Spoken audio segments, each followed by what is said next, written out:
Hello दोस्तों, स्वागत है आपका विज्ञान वृक्ष के ऑनलाइन प्लेटफॉर्म पर। आज हम स्टार्ट करेंगे डिस्कस करना पीजीटी केमिस्ट्री के क्वेश्चंस जो कि ऑल स्टेट्स के एंट्रेंस एग्जामिनेशन के लिए बेनिफिशियल रहेंगे। जो क्वेश्चंस हम डिस्कस करेंगे ये बहुत सारे स्टेट्स के अलग अलग जगह के, यूपी के, यूके के, यूपी बीएसपी, हर जगह के स्टेट से उठाए हुए क्वेश्चन ही हैं। तो आपकी कोई भी एंट्रेंस एग्जामिनेशन हो, हर स्टेट में आप देखेंगे घुमाए जाते हैं वही सेम क्वेश्चंस। तो आपके लिए जितने भी पीजीटी एग्जामिनेशन है ऑल स्टेट्स के लिए सीरीज बेनिफिशियल रहेगी। और आज हम जीओसी के क्वेश्चंस डिस्कस करेंगे और ये पार्ट 1 है जीओसी का। इस तरीके से आपको अलग अलग टॉपिक्स भी और ज्यादा क्वेश्चंस कवर करवाए जाएंगे इसके फर्दर टॉपिक्स और सेशंस के साथ। स्टार्ट करेंगे आज के क्वेश्चन से। सबसे पहला आपके स्क्रीन पे है यूपी पीजीटी केमिस्ट्री 2016 का क्वेश्चन है ये। इसमें पूछा हुआ है मेटल क्लोराइड्स आपको ऑप्शंस में गिवन है, इनमें से किसका लोवेस्ट मेल्टिंग पॉइंट होगा फजान्स रूल के अकॉर्डिंग। तो अगर हमें मेल्टिंग पॉइंट का आइडिया लगाना हो फजान्स रूल के अकॉर्डिंग तो होता क्या है, किसी भी मॉलिक्यूल में कोवेलेंट कैरेक्टर जितना ज्यादा होगा वो कंपाउंड उसमें जो स्टेबिलिटी होगी, लेटिस एनर्जी उसकी कम हो जाती है, जिस वजह से मेल्टिंग पॉइंट घट जाता है। होता क्या है, फजान्स रूल से हमें कोवेलेंट कैरेक्टर का पता चलता है।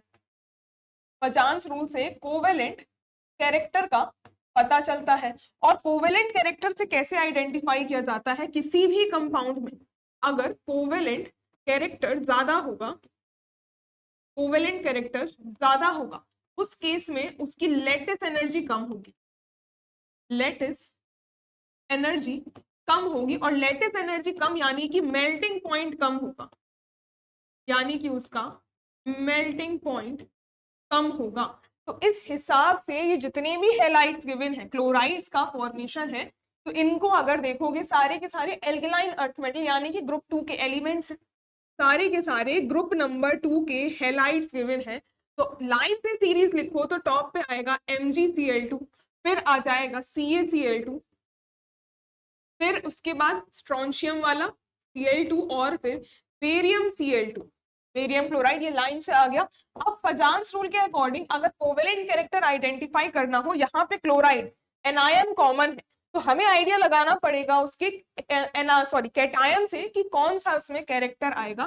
तो कैटायन के साइज के हिसाब से साइज ऑफ कैटायन जितना ज्यादा स्मॉल होगा, कैटायन का साइज स्मॉलर होना चाहिए, उस केस में कोवेलेंट कैरेक्टर ज्यादा देखने को मिलेगा। और वहीं अगर साइज ऑफ एनायन के टर्म्स में बात करी जाए तो इसका साइज लार्जर जितना ज्यादा होगा उसका कोवेलेंट कैरेक्टर उतना ही ज्यादा देखने के लिए मिलता है। तो अब इसमें आप जब डाउन द ग्रुप आएंगे, क्लोराइड कॉमन है, नीचे आने पे जितने भी Mg+2, Ca+2, स्ट्रोंशियम+2, Ba+2, इन सभी का नीचे आने पे नंबर ऑफ शेल्स बढ़ने की वजह से साइज ऑफ कैटायन इंक्रीज हो रहा है। साइज ऑफ कैटायन इंक्रीज हो रहा है, that means covalent character decrease हो रहा है, कोवेलेंट कैरेक्टर डिक्रीज हो रहा है। और कोवेलेंट कैरेक्टर अगर डिक्रीज होगा तो आप इधर से देख सकते हैं, अगर ये कैरेक्टर इंक्रीज होता है तो मेल्टिंग पॉइंट घट जाता है। तो ओवरऑल ये कह सकते हैं कि जो कोवेलेंट कैरेक्टर होता है ये इनवर्सली प्रोपोर्शनल है मेल्टिंग पॉइंट के, ये इनवर्सली प्रोपोर्शनल हो गया मेल्टिंग पॉइंट के। और down the group covalent character घट रहा है, दैट मींस जो मेल्टिंग पॉइंट होगा वो इंक्रीज हो जाएगा, मेल्टिंग पॉइंट इंक्रीज हो रहा है नीचे आने पे। तो ओवरऑल सीरीज में अगर मेल्टिंग पॉइंट का ऑर्डर पूछा जाए तो ये नीचे आने पे ये सीरीज में ऑर्डर इंक्रीज होता चला जाएगा। तो पूछा था आपको कि लोवेस्ट किसका होगा, लोवेस्ट हो जाएगा MgCl2 का, MgCl2 का लोवेस्ट होगा। और हाईएस्ट पूछा होता तो BaCl2 का हो जाता, ये हाईएस्ट की तरफ लाई करेगा।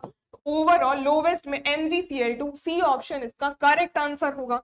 अगला देखिए, अब नेक्स्ट क्वेश्चन है टीजीटी केमिस्ट्री यानी कि 10th लेवल का है, पर फिर भी ये क्वेश्चन टीजीटी वाले भी पीजीटी वाले ऑलमोस्ट अच्छे लेवल के ही क्वेश्चंस आपके उठाए गए हैं जो पीजीटी में रिपीट होते हुए काफी एग्जामिनेशंस में देखे गए।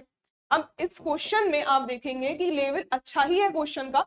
पूछा है कि which of the following will not give a carbocation as an intermediate, किसमें carbocation as an intermediate form नहीं हो रहा होगा। अब ये फर्स्ट वाले केस में इथाइल मैग्नीशियम ब्रोमाइड ET और Mg और कोई भी हैलाइड ET Mg और हैलाइड ET MgX, तो ओवरऑल इथाइल एक R ग्रुप है, मतलब कि एल्किल ग्रुप है, तो ये ओवरऑल एक ग्रिग्नार्ड रिएजेंट बनेगा। ये ओवरऑल एक ग्रिग्नार्ड रिएजेंट बनता है।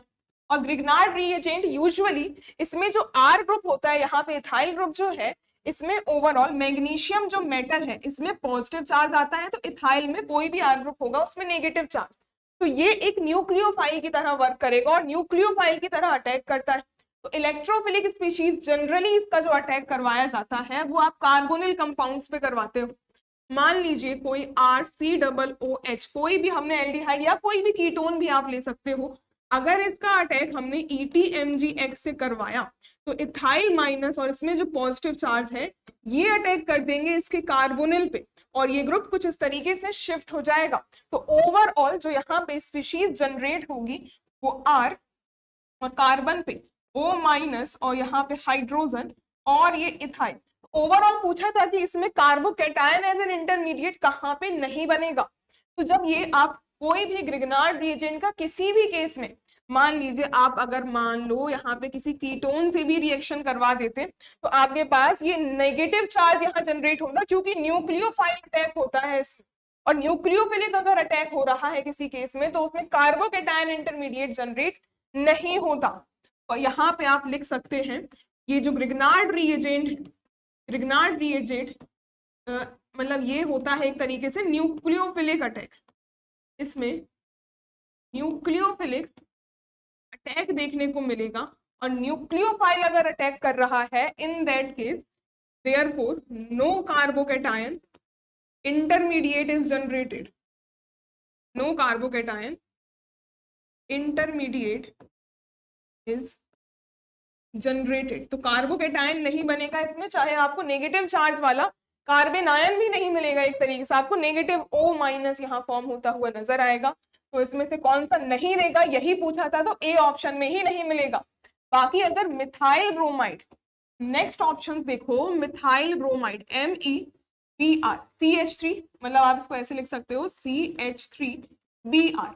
CH3Br में क्या होगा कि ये जो ग्रुप है, इस ग्रुप में जो मिथाइल है इसमें पॉजिटिव चार्ज आएगा, क्योंकि हेलोजन होता है ज्यादा इलेक्ट्रोनेगेटिव, उससे कार्बन पे आएगा पॉजिटिव चार्ज। तो ये जब मिथाइल ब्रोमाइड एक्ट करता है तो ये एक इलेक्ट्रोफिलिक अटैक होगा, ये एक इलेक्ट्रोफिलिक अटैक होता है। और इलेक्ट्रोफाइल की CH3 पॉजिटिव अटैक करेगा तो इस केस में आप कार्बोकैटायन आपको जनरेट होता हुआ नजर आएगा। विनाइल क्लोराइड में इसमें CH2 डबल बॉन्ड CH और ये रहा Cl।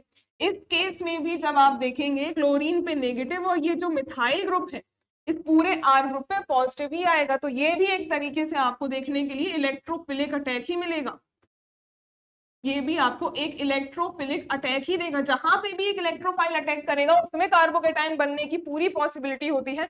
अगर नेगेटिव स्पीशीज अटैक करेगी तो कार्बोकैटायन जनरेट कभी नहीं होगा। इथेनॉल में, इथेनॉल यानी कि C2H5OH, C2H5OH में क्या होगा कि ये स्पीशीज में ये H पॉजिटिव जनरेट होता है और ये ऑक्सीजन से नेगेटिव। और इथेनॉल के केस में ये एक पोलर प्रोटिक सॉल्वेंट होता है।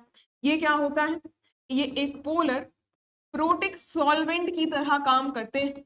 और ये स्पीशीज जब अटैक करेगी तो ओवरऑल इसका H पॉजिटिव पार्ट अटैक करता है। तो H पॉजिटिव पार्ट जहां पर भी अटैक करेगा उस केस में कार्बोकैटायन उसमें क्या होगा, यूजुअली जो इथेनॉल का केस है लास्ट वाला, इसको अगर आप देखो, जो हम लास्ट वाला केस अगर डिस्कस करें तो मान लीजिए कोई भी जनरल एक एल्कोहल का केस ले, ये मान लीजिए कोई भी एल्कोहल है, आपने इसमें C2H5OH का अटैक करवाया, होगा क्या, ये जो H पॉजिटिव O- ये H पॉजिटिव इस एल्कोहलिक पार्ट पे अटैक करेगा और CH3 और इसमें कार्बन OH2 ग्रुप जनरेट होता है और फिर ये CH3, यहाँ CH रहेगा ही, OH2 पॉजिटिव और ये group water molecule is a good leaving group और ये निकल के अलग हो जाएंगे और ये H2O निकल जाएगा। और ये आप फिर से देख सकते हैं कार्बोकैटायन एज एन इंटरमीडिएट इस केस में भी जनरेट हो जाता है।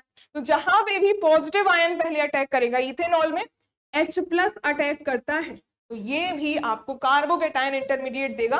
कहने की बात क्या है, इन जनरल अगर पॉजिटिव स्पीशीज अटैक करेगी जो कि एक इलेक्ट्रोफाइल होता है, तब आपको कोई भी पॉजिटिव आयन कार्बोकेटायन जनरेट होता हुआ नजर आएगा। लेकिन अगर कोई भी ग्रिग्नार्ड रिएजेंट तरीके का जिसमें R पे नेगेटिव चार्ज है, न्यूक्लियोफिलिक अटैक होगा, नेगेटिव चार्ज अटैक करेगा, तो कभी भी आपको कोई भी पॉजिटिव स्पीशीज जनरेट होती हुई नजर नहीं आएगी। तो इसीलिए ऑप्शन ए ही इसका राइट आंसर होगा। और बाकी सारे ऑप्शंस में आपको एक प्रोटॉन या फिर कोई भी इलेक्ट्रोफाइल आपको अटैक करते हुए नजर आएगा, तो बाकी सारे आपको कार्बोकेटायन देंगे एक्सेप्ट ऑप्शन नंबर 1। तो काफी बढ़िया क्वेश्चन था।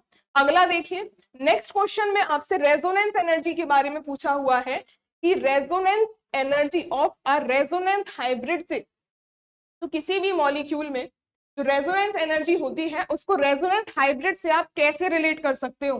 तो ओवरऑल कहीं पर भी अगर हम रेजोनेंस की बात करें, बेंजीन ही है जैसे, या फिर बेंजीन रिंग में आप OH फिनॉल की अगर हम रेजोनेटिंग स्ट्रक्चर्स की बात करें, तो ये आप इसके अलग अलग कैटायनिक फॉर्म्स जनरेट करते हो। OH में पॉजिटिव आता है, फिर ये नेगेटिव यहाँ जनरेट होगा, और ये चार्ज इसमें इस तरीके से डीलोकलाइज करता रहता है, और इन्हीं स्ट्रक्चर्स को हम कह देते हैं कि ये होते हैं रेजोनेटिंग स्ट्रक्चर्स।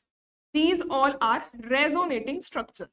ये पूरा का पूरा ये चार्ज बेंजीन रिंग में 6 मेंबर की रिंग में डीलोकलाइज करता रहता है, और ये सारी की सारी स्पीशीज वापस से चार्ज आएगा और आपको वापस से एग्जैक्टली वही सेम स्ट्रक्चर मिल जाएगा स्टार्टिंग वाले की तरह। बस डिफरेंस क्या आता है, बेंजीन में जो डबल बॉन्ड्स है उनकी पोजीशंस चेंज हो जाती है। तो ओवरऑल इसीलिए ये कहा जाता है कि इन सारी स्ट्रक्चर्स को मिलाकर, इन सारी स्ट्रक्चर्स को मिला करके हम एक इक्विवेलेंट स्ट्रक्चर ड्रॉ करते हैं, जिसमें बेंजीन रिंग में कंप्लीट आप ऐसे पूरे बॉन्ड्स में आप डबल बॉन्ड दिखाते हो, और देख सकते हो ऑर्थो पे, पैरा पे और यहाँ इन सारे कार्बन पे नेगेटिव चार्ज डीलोकलाइज करता है। तो इतनी जगह पे हम कह देते हैं कि ये नेगेटिव चार्ज डीलोकलाइज कर रहा है, और ये O पर H और इसमें हल्का हल्का पॉजिटिव चार्ज, तो ये इसमें भी पॉजिटिव चार्ज। तो ऐसे स्ट्रक्चर को कह दिया जाता है जो सारे स्ट्रक्चर्स को रिप्रेजेंट करें। इसको हम रेजोनेंस हाइब्रिड कहते हैं, इसको रेजोनेंस हाइब्रिड कहा जाता है। और रेजोनेंस हाइब्रिड की एनर्जी सबसे कम होती है क्योंकि ये मोस्ट स्टेबल होता है out of all resonating structure. Resonance hybrid जो है, this is most stable out of all the resonating structures,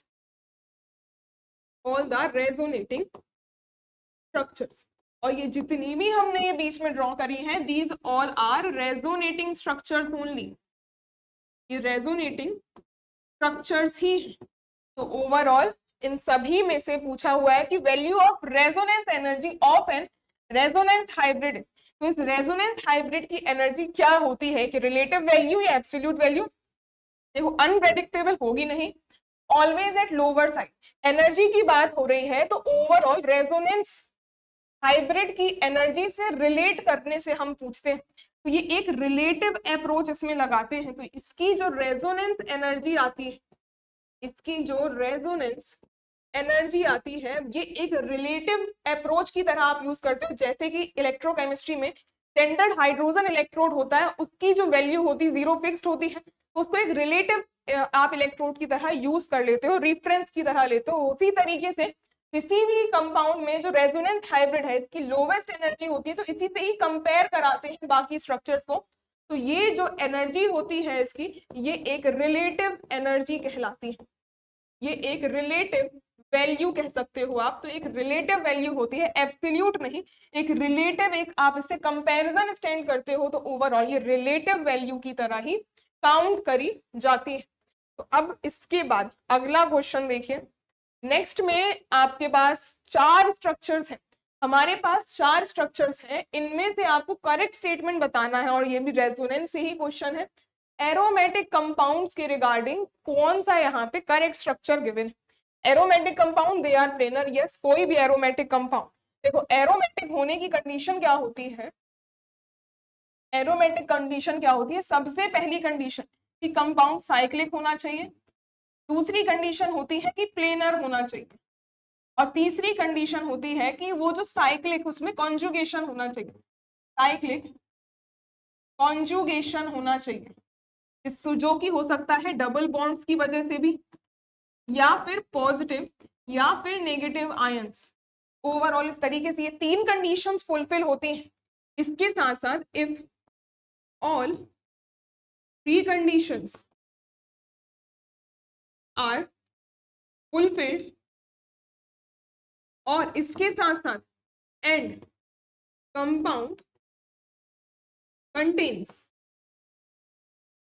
4n+2 pi electrons, तो जो 4n+2 पाई इलेक्ट्रॉन्स होते हैं तो उस केस में उस कंपाउंड को कहा जाता है कि ये एरोमेटिक कंपाउंड है। और ये जो 4n+2 वाला रूल है ये हक्कल्स रूल होता है, हक्कल्स रूल होता है।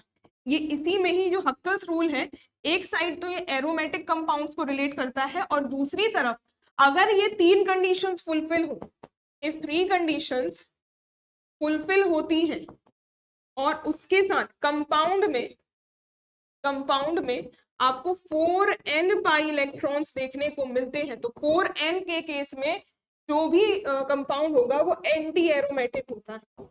ये भी हक्कल्स रूल ही है। तो हक्कल्स रूल ऑफ एरोमेटिसिटी और Huckel's rule of anti aromaticity इस तरीके से कहा जाता है।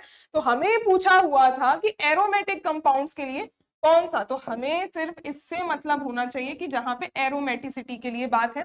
एंटी एरोमेटिसिटी के लिए भी ये तीनों कंडीशंस फुलफिल होनी चाहिए। और उसके बाद अगर 4n पाई इलेक्ट्रॉन्स होते हैं जहां पे n की value 1, 2, 3 and so on very कर सकती है, और इधर पे 4n+2 के केस में n की वैल्यू 0 से स्टार्ट हो सकती है एंड सो ऑन। अब ऑप्शंस में देखो, दे आर प्लेनर यस, और they are annulenes having 4n+2 pi electrons. देखो एन्युलिन्स क्या होती है, इनके बारे में भी चर्चा कर लेंगे। एन्युलिन्स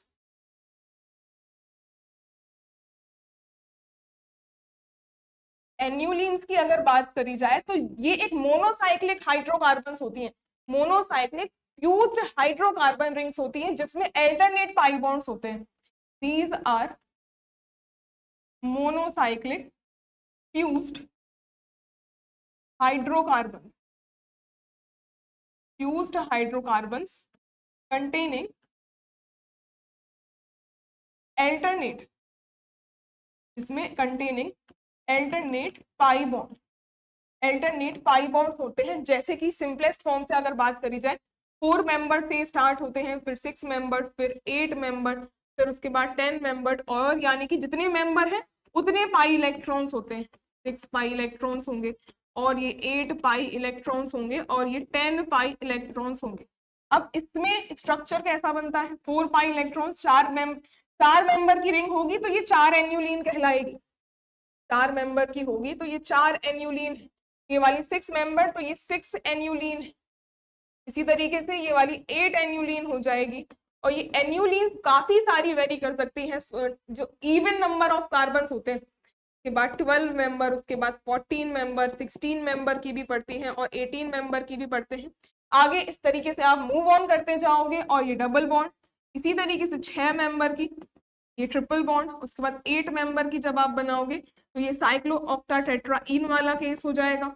10 मेंबर की जब बनाते हैं उसी तरीके से ये बन गई आपके पास 10 मेंबर की। तो ऐसे मूव करते जाओगे हायर नंबर्स की तरफ।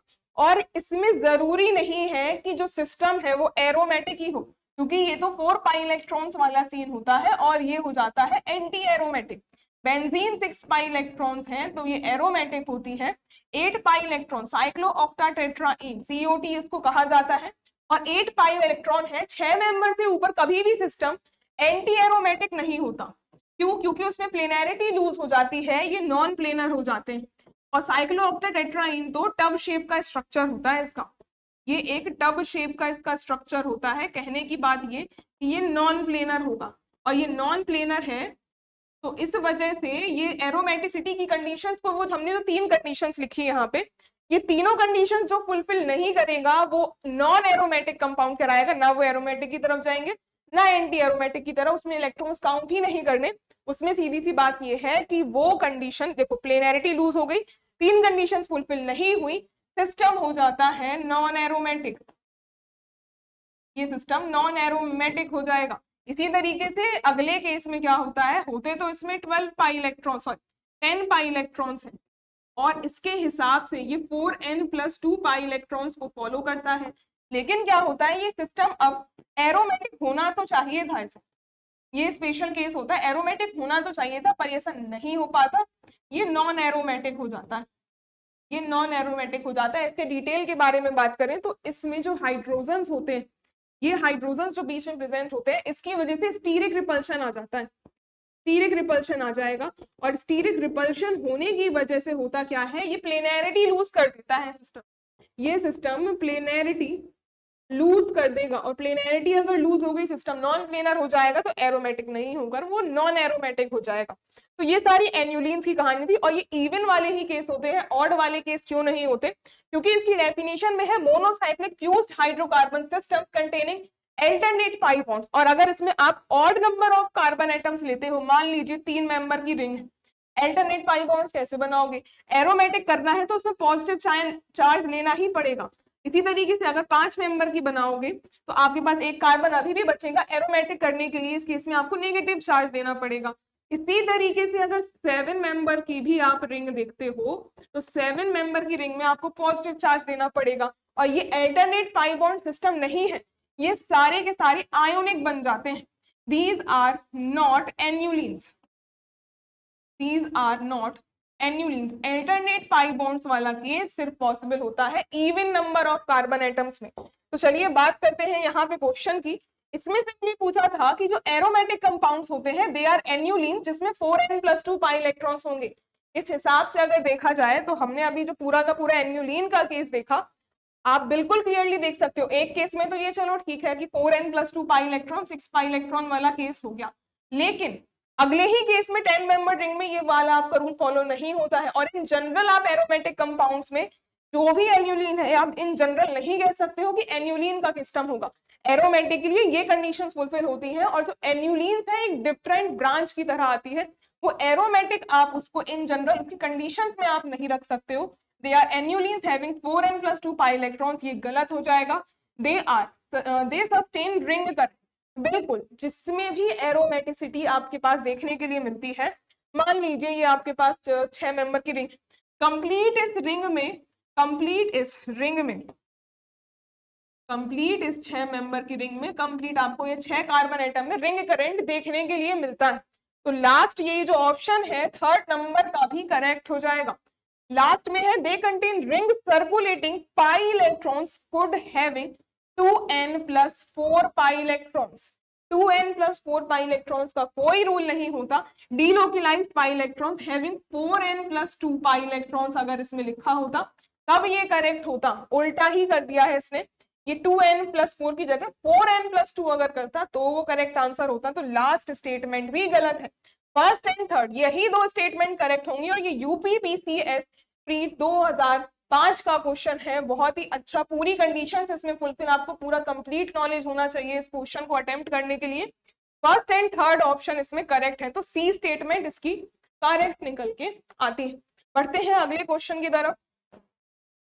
ये सारे डिटेल्स आपके एन्युलिन्स के रिगार्डिंग। ये रहा अगला क्वेश्चन, यूपी पीजीटी का है, और ये 2021 का पेपर था, उसमें पूछा हुआ था, जो लेटेस्ट हुआ था 2021 में, पिछले वाले पेपर को छोड़ के।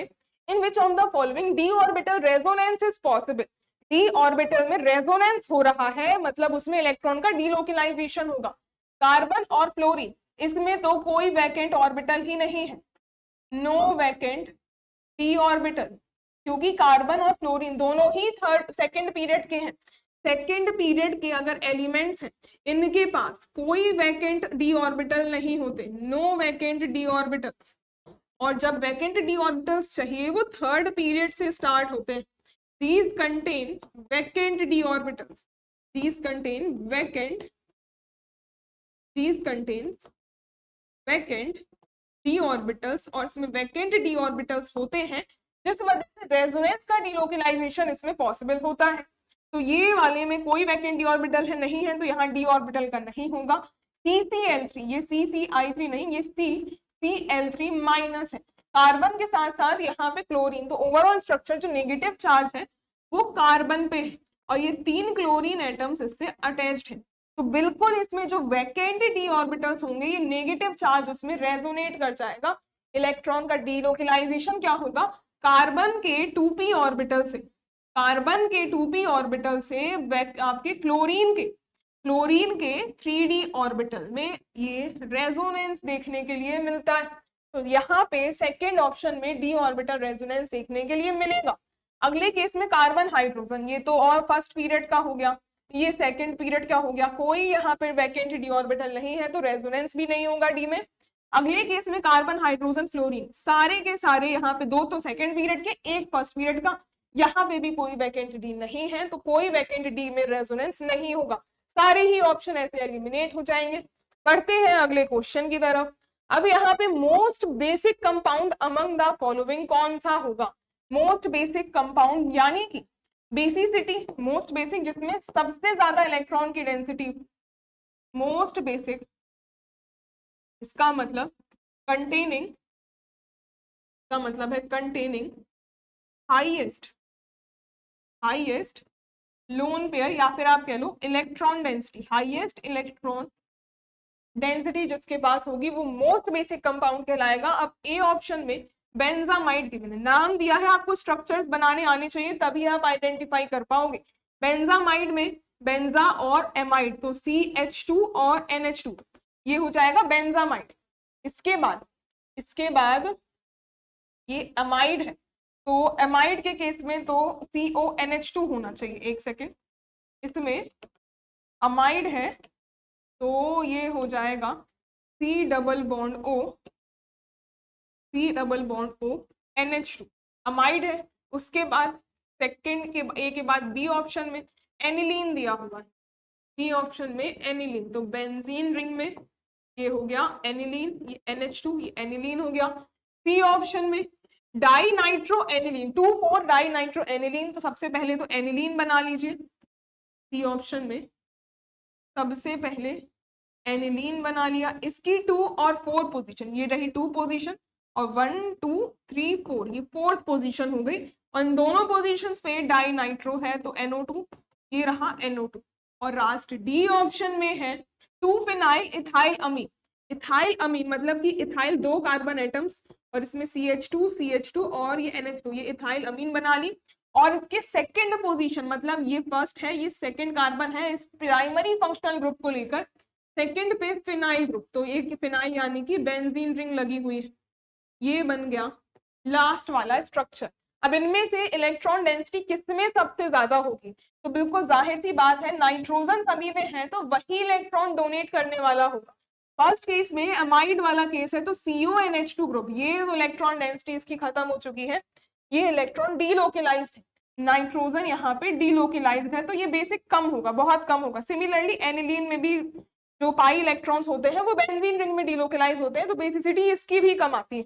अगले केस में तो भाई एनिलीन से भी ज्यादा खराब केस हो गया क्योंकि इलेक्ट्रॉन डीलोकेलाइज तो है ही, उसके साथ जो NO2 ग्रुप है वो ऑर्थो और पैरा पे है और ये ऑर्थो पैरा पे स्ट्रॉन्ग -M लगाता है, -M यानी कि इलेक्ट्रॉन विथड्रॉइंग ग्रुप। ये नाइट्रोजन से बेंजीन तो खींच ही रहा था, ये एडिशनली और इलेक्ट्रॉन्स खींच लेंगे तो इसकी तो बेसिसिटी सबसे ज्यादा कम हो जाएगी। उसके बाद यहाँ पे लास्ट में दिया है नाइट्रोजन में, ये तो अब एल्किल ग्रुप्स हैं तो ये CH2 ग्रुप तो इनफैक्ट +I इफेक्ट लगाते हैं और ये बेंजीन रिंग -I लगाता तो है लेकिन साथ में आपके पास +I है। ओवरऑल हर जगह से देखा जाए तो ओवरऑल सबसे ज्यादा यहाँ नाइट्रोजन में जो इलेक्ट्रॉन्स हैं ये लोकेलाइज्ड और बाकी हर जगह यहाँ पे भी डीलोकेलाइज थे, इधर पे भी इलेक्ट्रॉन डीलोकेलाइज थे और फर्स्ट में भी डीलोकेलाइज थे, सिर्फ लास्ट ऑप्शन में लोकेलाइज्ड इलेक्ट्रॉन है तो ये हाईएस्ट बेसिसिटी दिखाएगा, इसकी बेसिक स्ट्रेंथ सबसे ज्यादा हो जाएगी। डी ऑप्शन यहाँ पे करेक्ट आंसर। अगला देखिए, अब इसमें product P in the reaction, product P इस रिएक्शन में क्या आएगा, ये दिया हुआ है एसिटिलीन, एसिटिलीन के साथ इथाइल मैग्नीशियम ब्रोमाइड यानी कि ग्रिग्नार्ड रिएजेंट की ही रिएक्शन है। ईथर के प्रेजेंस में, ईथर यहाँ एक सॉल्वेंट का काम कर रहा है और ये ट्रिपल बॉन्ड CH। एसिटिलीन में क्या होता है कि जो हाइड्रोजन है ये sp कार्बन से अटैच्ड होते हैं और ये बहुत एसिडिक होंगे, इसी वजह से ये जो ETMGBr है, इन प्रेजेंस ऑफ ईथर, जो कि एक सॉल्वेंट का काम कर रहा है, रिएक्शन होती कैसे, ये जो sp हाइब्रिडाइज्ड कार्बन है ये एसिडिक प्रोटॉन्स है, H प्लस इसमें माइनस, इसमें H प्लस ये माइनस, ये दोनों ही इक्वली एसिडिक होते हैं, सिमेट्रिक स्ट्रक्चर। अगला यहाँ पे इथाइल मैग्नीशियम ब्रोमाइड में मैग्नीशियम मेटल है, पॉजिटिव आएगा, इस पे आएगा नेगेटिव। जहां पॉजिटिव और नेगेटिव आयन है इनका आयन एक्सचेंज हो जाता है, आयन एक्सचेंज करवाओगे तो ये जो कार्बन पे नेगेटिव चार्ज है इसमें MgBr आके दोनों ही साइड से अटैक कर देगा। अगर यहाँ पे एक मॉलिक्यूल दिया होता ETMGBr का तब आप एक कार्बन में ही सब्स्टिट्यूट करते, लेकिन यहाँ पे कोई नंबर नहीं दिया है, दैट मीन्स यहाँ पे इन जनरल आपका डाला हुआ है अमाउंट, और फिर ये जो सिस्टम है दोनों ही कार्बन्स में से आपका सब्स्टिट्यूशन हो जाएगा, और ये सी में नेगेटिव है कार्बन पे नेगेटिव, तो ये Mg पॉजिटिव उस पे जाएगा और ये MgBr अटैक करेगा, ये नेगेटिव इसमें पॉजिटिव। इसी तरीके से दूसरा MgBr दूसरे कार्बन पे आ जाएगा नेगेटिव और ये पॉजिटिव। इसके साथ साथ ये जो हाइड्रोजन H प्लस है वो इथाइल के साथ चला जाएगा, तो ये CH3 ये इथेन मॉलिक्यूल भी मिल जाएगा, इथेन मॉलिक्यूल भी, दो मॉलिक्यूल्स इसके आपको मिल जाते हैं फाइनल रिएक्शन में। तो प्रोडक्ट पी के बारे में बात हुई है, तो इथेन जैसा आपको कुछ नहीं दिया, ट्रिपल बॉन्ड में क्या सब्स्टिट्यूशन हुआ है उसकी ही बात करी है, तो यही प्रोडक्ट पी है, यही प्रोडक्ट पी आपको देखने को मिलेगा। ऑप्शंस में देखोगे यहाँ एक में ही सब्स्टिट्यूशन है, तो नहीं, दोनों में होगा, क्योंकि एक मोल नहीं लिया है आपकी पूरी, ये बहुत स्ट्रॉन्ग रिएजेंट होता है, तो एक से काम नहीं बनेगा, ये दोनों में ही रिएक्शन करवाएगा। और ये रहा बी ऑप्शन जहां MgBr दोनों जगह सब्स्टिट्यूटेड है, तो यही इसका करेक्ट आंसर होगा। बाकी सभी में भी आप देख सकते हैं Br को सब्स्टिट्यूट किया है, जो कि यहाँ पे बिल्कुल गलत अप्रोच। नेक्स्ट अब हम थोड़ा सा यहाँ पे कोर्सेज के बारे में जान लेते हैं। जो भी बच्चे पीजीटी एग्जामिनेशन के लिए किसी भी एग्जाम के लिए तैयारी कर रहे हैं, और स्पेशली GIC लेक्चरर की अभी जो वैकेंसी आई हुई है उसके लिए अगर आप तैयारी कर रहे हैं, तो उसके लिए विज्ञान वृक्ष में आपको कोर्स मिलता है जिसमें वीडियो लेक्चर्स की फैसिलिटी के साथ आपको हर एक चैप्टर वाइज मिलेगा, और इसमें आपको जो कोर्सेज हैं वीडियो लेक्चर लेटेस्ट सिलेबस के अकॉर्डिंग डिजाइन किए गए हैं। फैसिलिटीज की और बात करें तो चैप्टर वाइज टारगेटेड असाइनमेंट्स भी मिलेंगे, टेस्ट सीरीज जो कि एग्जामिनेशन के पैटर्न को देखते हुए ही डिजाइन करी गई है। इसके साथ साथ आपको PYQs की फैसिलिटी भी मिलती है, जिसमें वीडियो सॉल्यूशंस भी मिलेंगे और प्रॉपर गाइडेंस भी मिलेगा डाउट फैसिलिटीज के साथ टाइम टू टाइम। और अगर कोई क्वेरी है कोर्स के रिगार्डिंग तो आप इस नंबर पे कांटेक्ट करके बात कर सकते हैं। कोर्स के डिटेल्स देखने हो विज्ञान वृक्ष के ऐप को आप डाउनलोड कर सकते हैं प्ले स्टोर से, अदरवाइज आपको वीडियो के डिस्क्रिप्शन में भी ऐप का लिंक दिया हो। आते हैं अपने क्वेश्चंस की तरफ। अब नेक्स्ट क्वेश्चन ये भी बहुत अच्छा क्वेश्चन है, correct order of basicity in the following compounds पूछा हुआ है। 6 कंपाउंड्स हैं और ये सारे के सारे पॉजिटिव चार्ज लिए हुए हैं। इसके लिए आप थोड़ा सा एक कंसेप्ट समझिएगा, ये जो पॉजिटिव चार्ज है, अगर नाइट्रोजन में डायरेक्ट लोन पेयर होता, पॉजिटिव नहीं बना होता, तो आप इजीली आइडेंटिफाई कर लेते। इस केस में करना क्या है, आप इतना बस सोचिए कि मान लो जो भी हमारे पास कंपाउंड गिवन, मान लेते हैं ये कोई एसिड है, इससे हम H प्लस लॉस करवाएं। किसी भी एसिड से अगर आप H प्लस लॉस करवाते हो तो एक कॉन्जुगेट बेस मिलता है, एक कॉन्जुगेट बेस मिलता है, ये बात आपको पता होगी।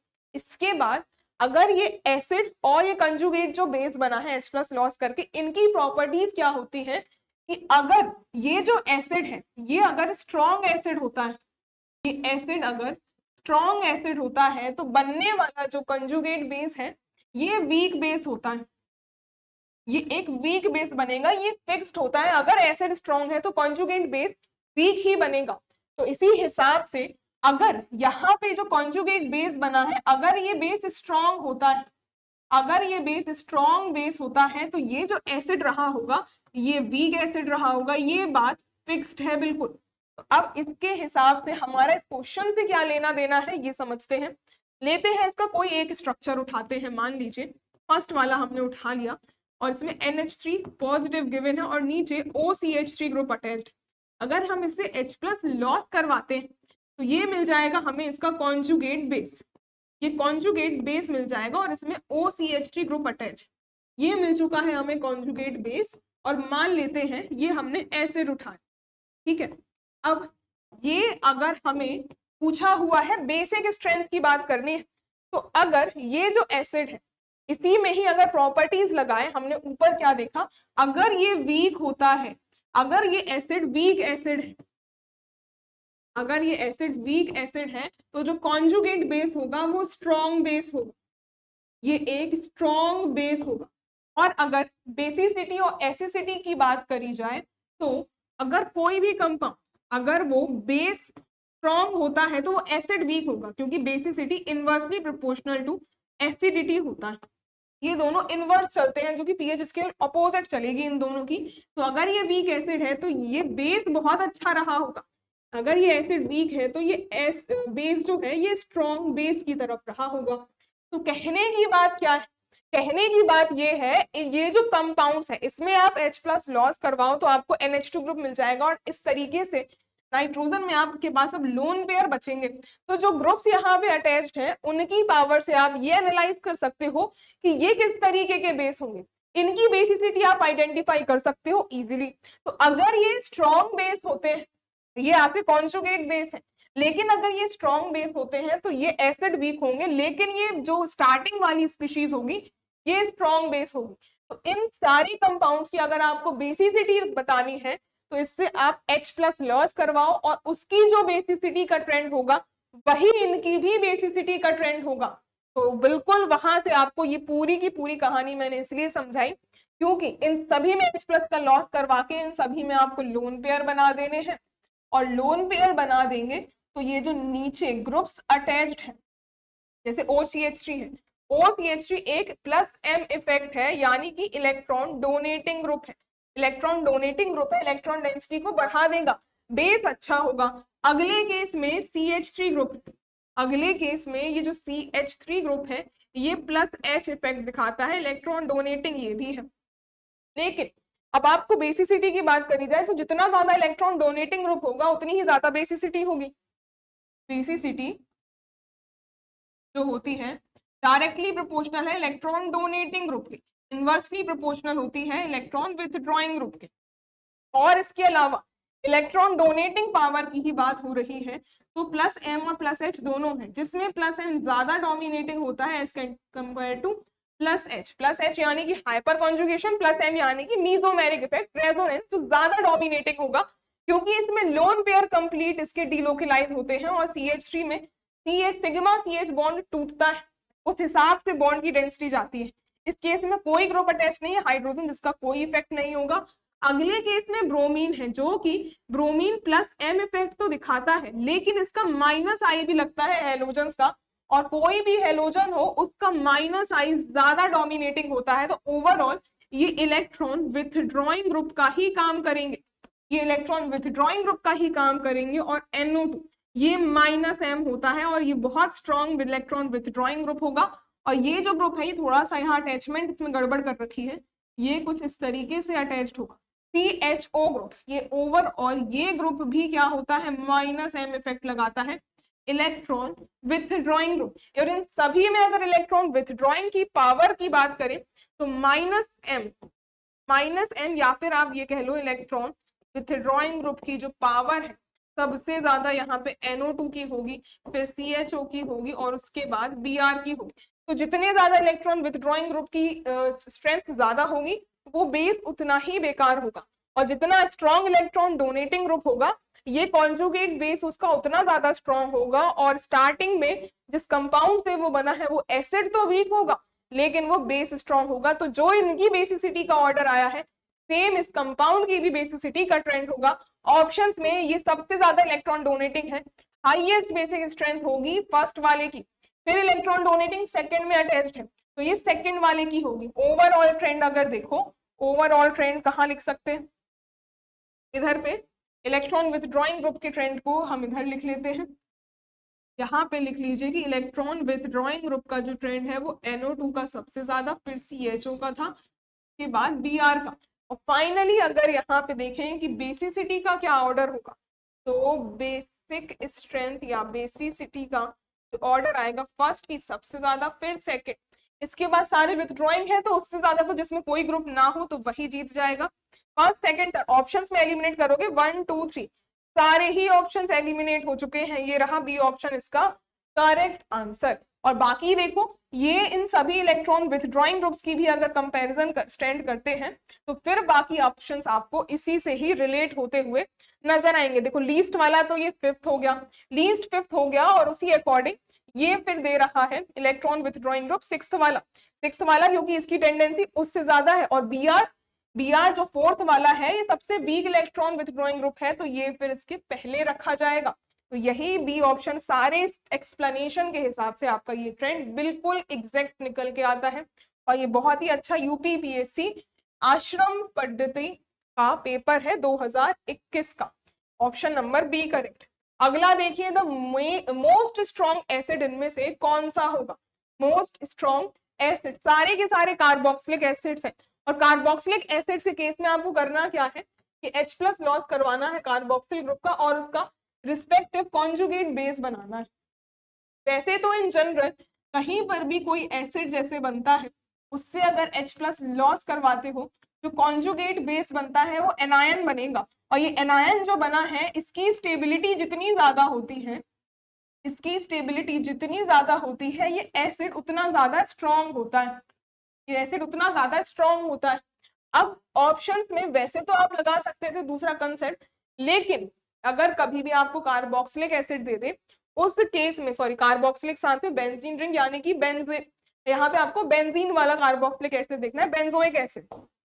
तो कभी भी ऐसा सिस्टम दिख जाए तो आप बिल्कुल ध्यान में रखना, क्या बात ध्यान में रखना कि ऑर्थो सब्स्टिट्यूटेड बेंजोइक एसिड की स्ट्रेंथ जो होगी वो हाईएस्ट होगी एसिडिटी, चाहे उसमें कोई भी ग्रुप अटैच्ड हो, इलेक्ट्रॉन डोनेटिंग हो या विथड्रॉइंग हो, और जितने ज्यादा ऑर्थो सब्स्टिट्यूएंट होंगे उसकी एसिडिटी उतनी ही ज्यादा बढ़ती जाएगी। तो नोट क्या है, that ortho substituted benzoic acid, ortho substituted benzoic acids are most acidic, these are most acidic, चाहे उसमें कोई भी ग्रुप अटैच्ड हो। ऑप्शंस में देखो तो यहाँ पे तो कोई अटैचमेंट है नहीं, लेकिन ये सारे के सारे ऑर्थो सब्स्टिट्यूटेड हैं। बाकी अगर इनकी स्टेबिलिटी का अगर आप कंपैरिजन स्टैंड करते हो तो उस हिसाब से अगर नेगेटिव चार्ज को स्टेबलाइज करना, तो स्टेबिलिटी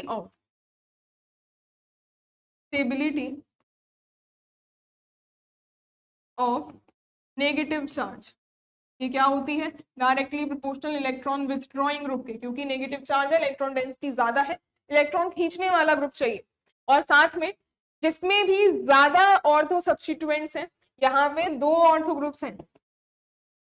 ग्रुप्स हैं, इन बाकी जगह पे एक एक ग्रुप्स हैं, तो ये एक एक वाले हार जाएंगे। जहां पे सबसे ज्यादा ऑर्थो सब्स्टिट्यूएंट्स हैं वो सबसे ज्यादा यहाँ पे एसिडिक स्ट्रेंथ रखेगा। बाकी ये जो स्टेमिना इसका यहाँ पे जो स्टेबिलिटी वाला हमने कंसेप्ट देखा नेगेटिव चार्ज की कॉन्जुगेट बेस की, तो वो जितने ज्यादा इलेक्ट्रॉन विथड्रॉइंग ग्रुप हो, लेकिन ये कार्बोक्सिलिक एसिड के केस में आपको नहीं लगाना है। इस हिसाब से अगर आप लगाने जाओगे तो ये जो OH ग्रुप है ये तो मीजोमेरिक लगाता है और ये +H लगाता है, लेकिन ये आपको नहीं देखना है। क्यों नहीं देखना, इसके बारे में भी बात करते हैं। क्योंकि कार्बोक्सिलिक एसिड के केस में ये जो OH है ये इसमें हाइड्रोजन बॉन्डिंग हो जाएगी, और बाकी ये CH3 वाला है इसमें SIR इफेक्ट लगता है। ये पूरे डिटेल्ड कंसेप्ट है GOC के, तो इतना आपको डिटेल में जाने की जरूरत नहीं है। आप इतना याद रखना कि ortho substituted carboxylic acid always सबसे ज्यादा यहाँ पे एसिडिक कहलाएंगे, और जितने ज्यादा ऑर्थो सब्स्टिट्यूएंट्स उतनी ज्यादा उसकी एसिडिक स्ट्रेंथ होगी। सी ऑप्शन इसका राइट आंसर। अगला है एरोमेटिक कंपाउंड से रिगार्डिंग कि नॉन एरोमेटिक कंपाउंड बताना है।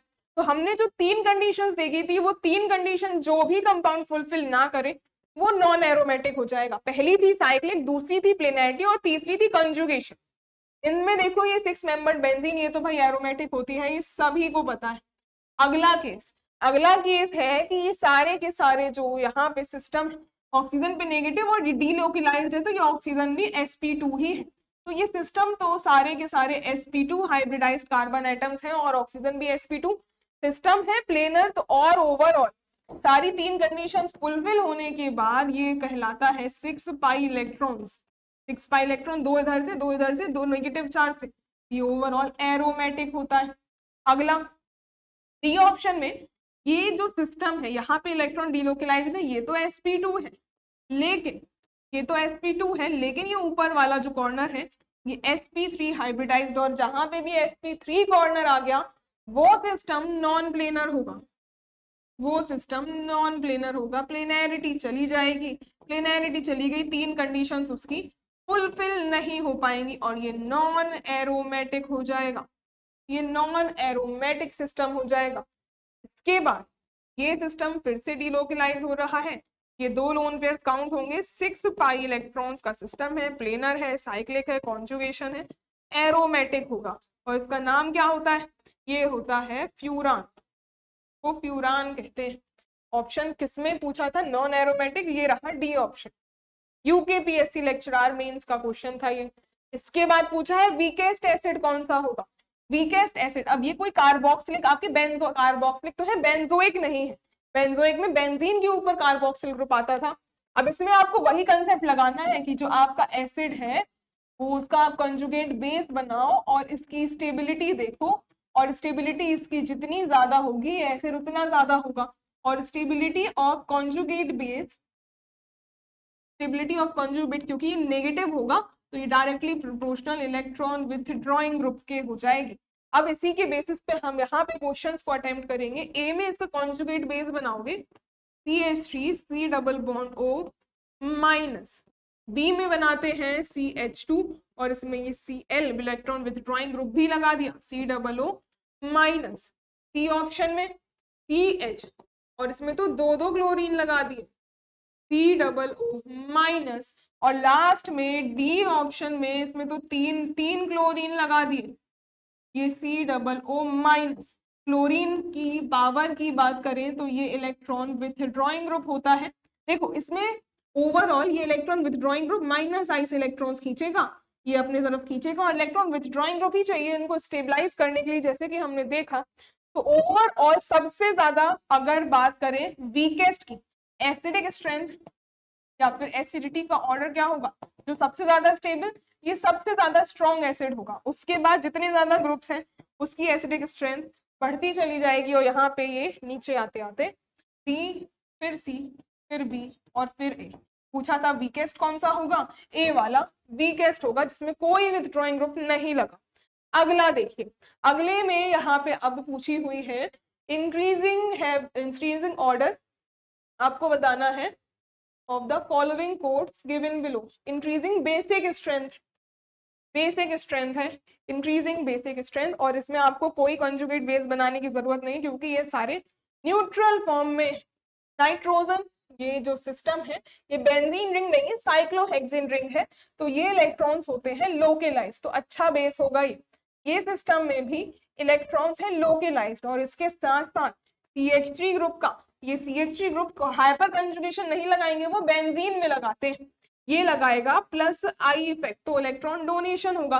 तो इसके कंपैरिजन में थोड़ा सा इंडक्टिव की वजह से ये ज्यादा इलेक्ट्रॉन डेंसिटी इस पे आ जाएगी, तो ये बेस इसकी स्ट्रेंथ फर्स्ट वाले से ज्यादा होगी। लास्ट सेकेंड यहाँ पे जो दिया हुआ है, लोन पेयर्स बेंजीन रिंग में कंप्लीटली डीलोकेलाइज्ड है और डीलोकेलाइज्ड वाले की जो बेसिक स्ट्रेंथ होती है वो ऑलवेज लेस होती है बाकी लोकेलाइज्ड वालों के कंपैरिजन में। तो बेसिक स्ट्रेंथ का जब ऑर्डर लिखते हैं, बेसिसिटी का ऑर्डर सबसे कम तो 2 हो जाएगी, हमें लिखना है इंक्रीजिंग स्ट्रेंथ का ऑर्डर, तो मतलब सबसे कम वाला फिर बढ़ते हुए, सबसे कम है सेकंड वाले की, उसके बाद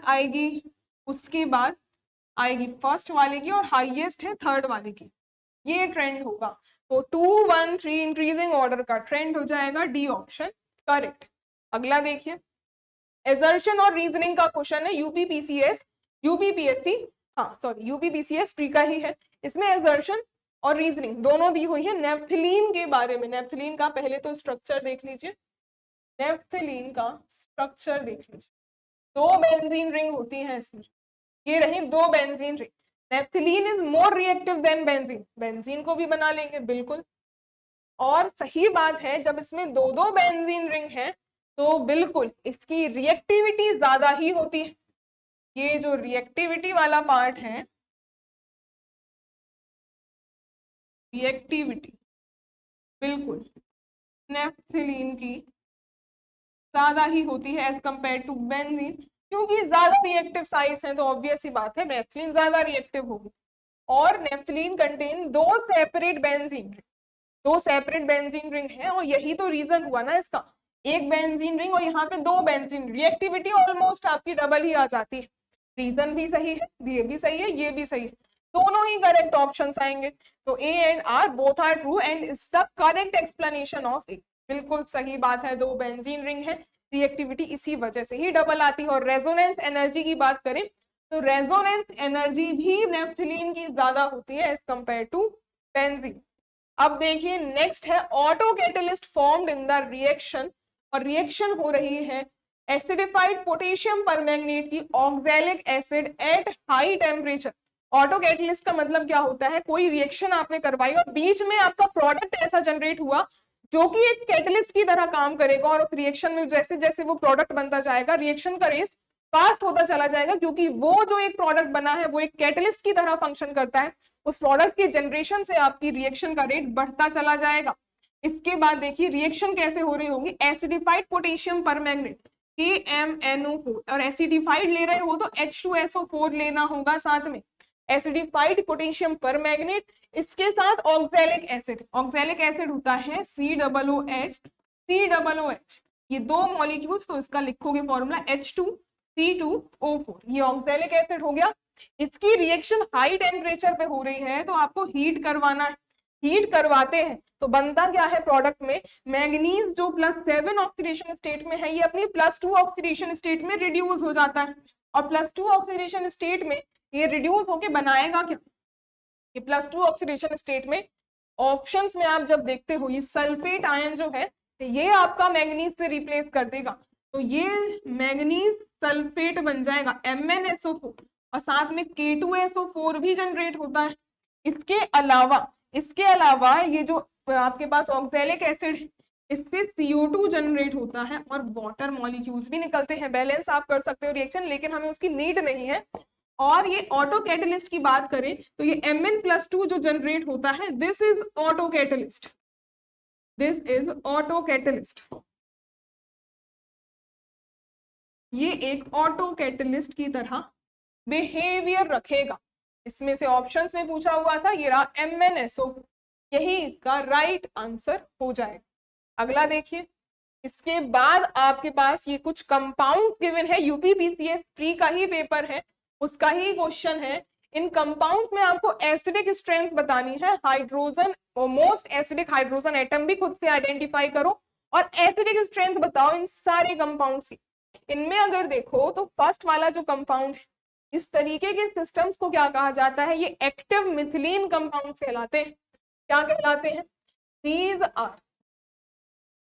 एक्टिव मिथिलीन कंपाउंड्स। इनका अगर आपको एक जनरल आइडेंटिफाई करने का तरीका बताएं तो ये CH2 के बगल में जो दो ग्रुप्स लगे होंगे, अगर स्ट्रॉन्ग इलेक्ट्रॉन विथड्रॉइंग ग्रुप आ गए तो ये एक्टिव मिथिलीन कंपाउंड्स कहलाएंगे। एग्जाम्पल के तौर पे जैसे कि आपको ये फर्स्ट वाला दिया ही हुआ है, CH2 के बगल में ये COCH3, ये इलेक्ट्रॉन विथड्रॉइंग ग्रुप है, ये CH2 CH3, ये COCH3 इलेक्ट्रॉन विथड्रॉइंग है। इसी तरीके से अगर ये COOCH3 भी लगा दोगे तो ये भी इलेक्ट्रॉन विथड्रॉइंग ग्रुप ही है।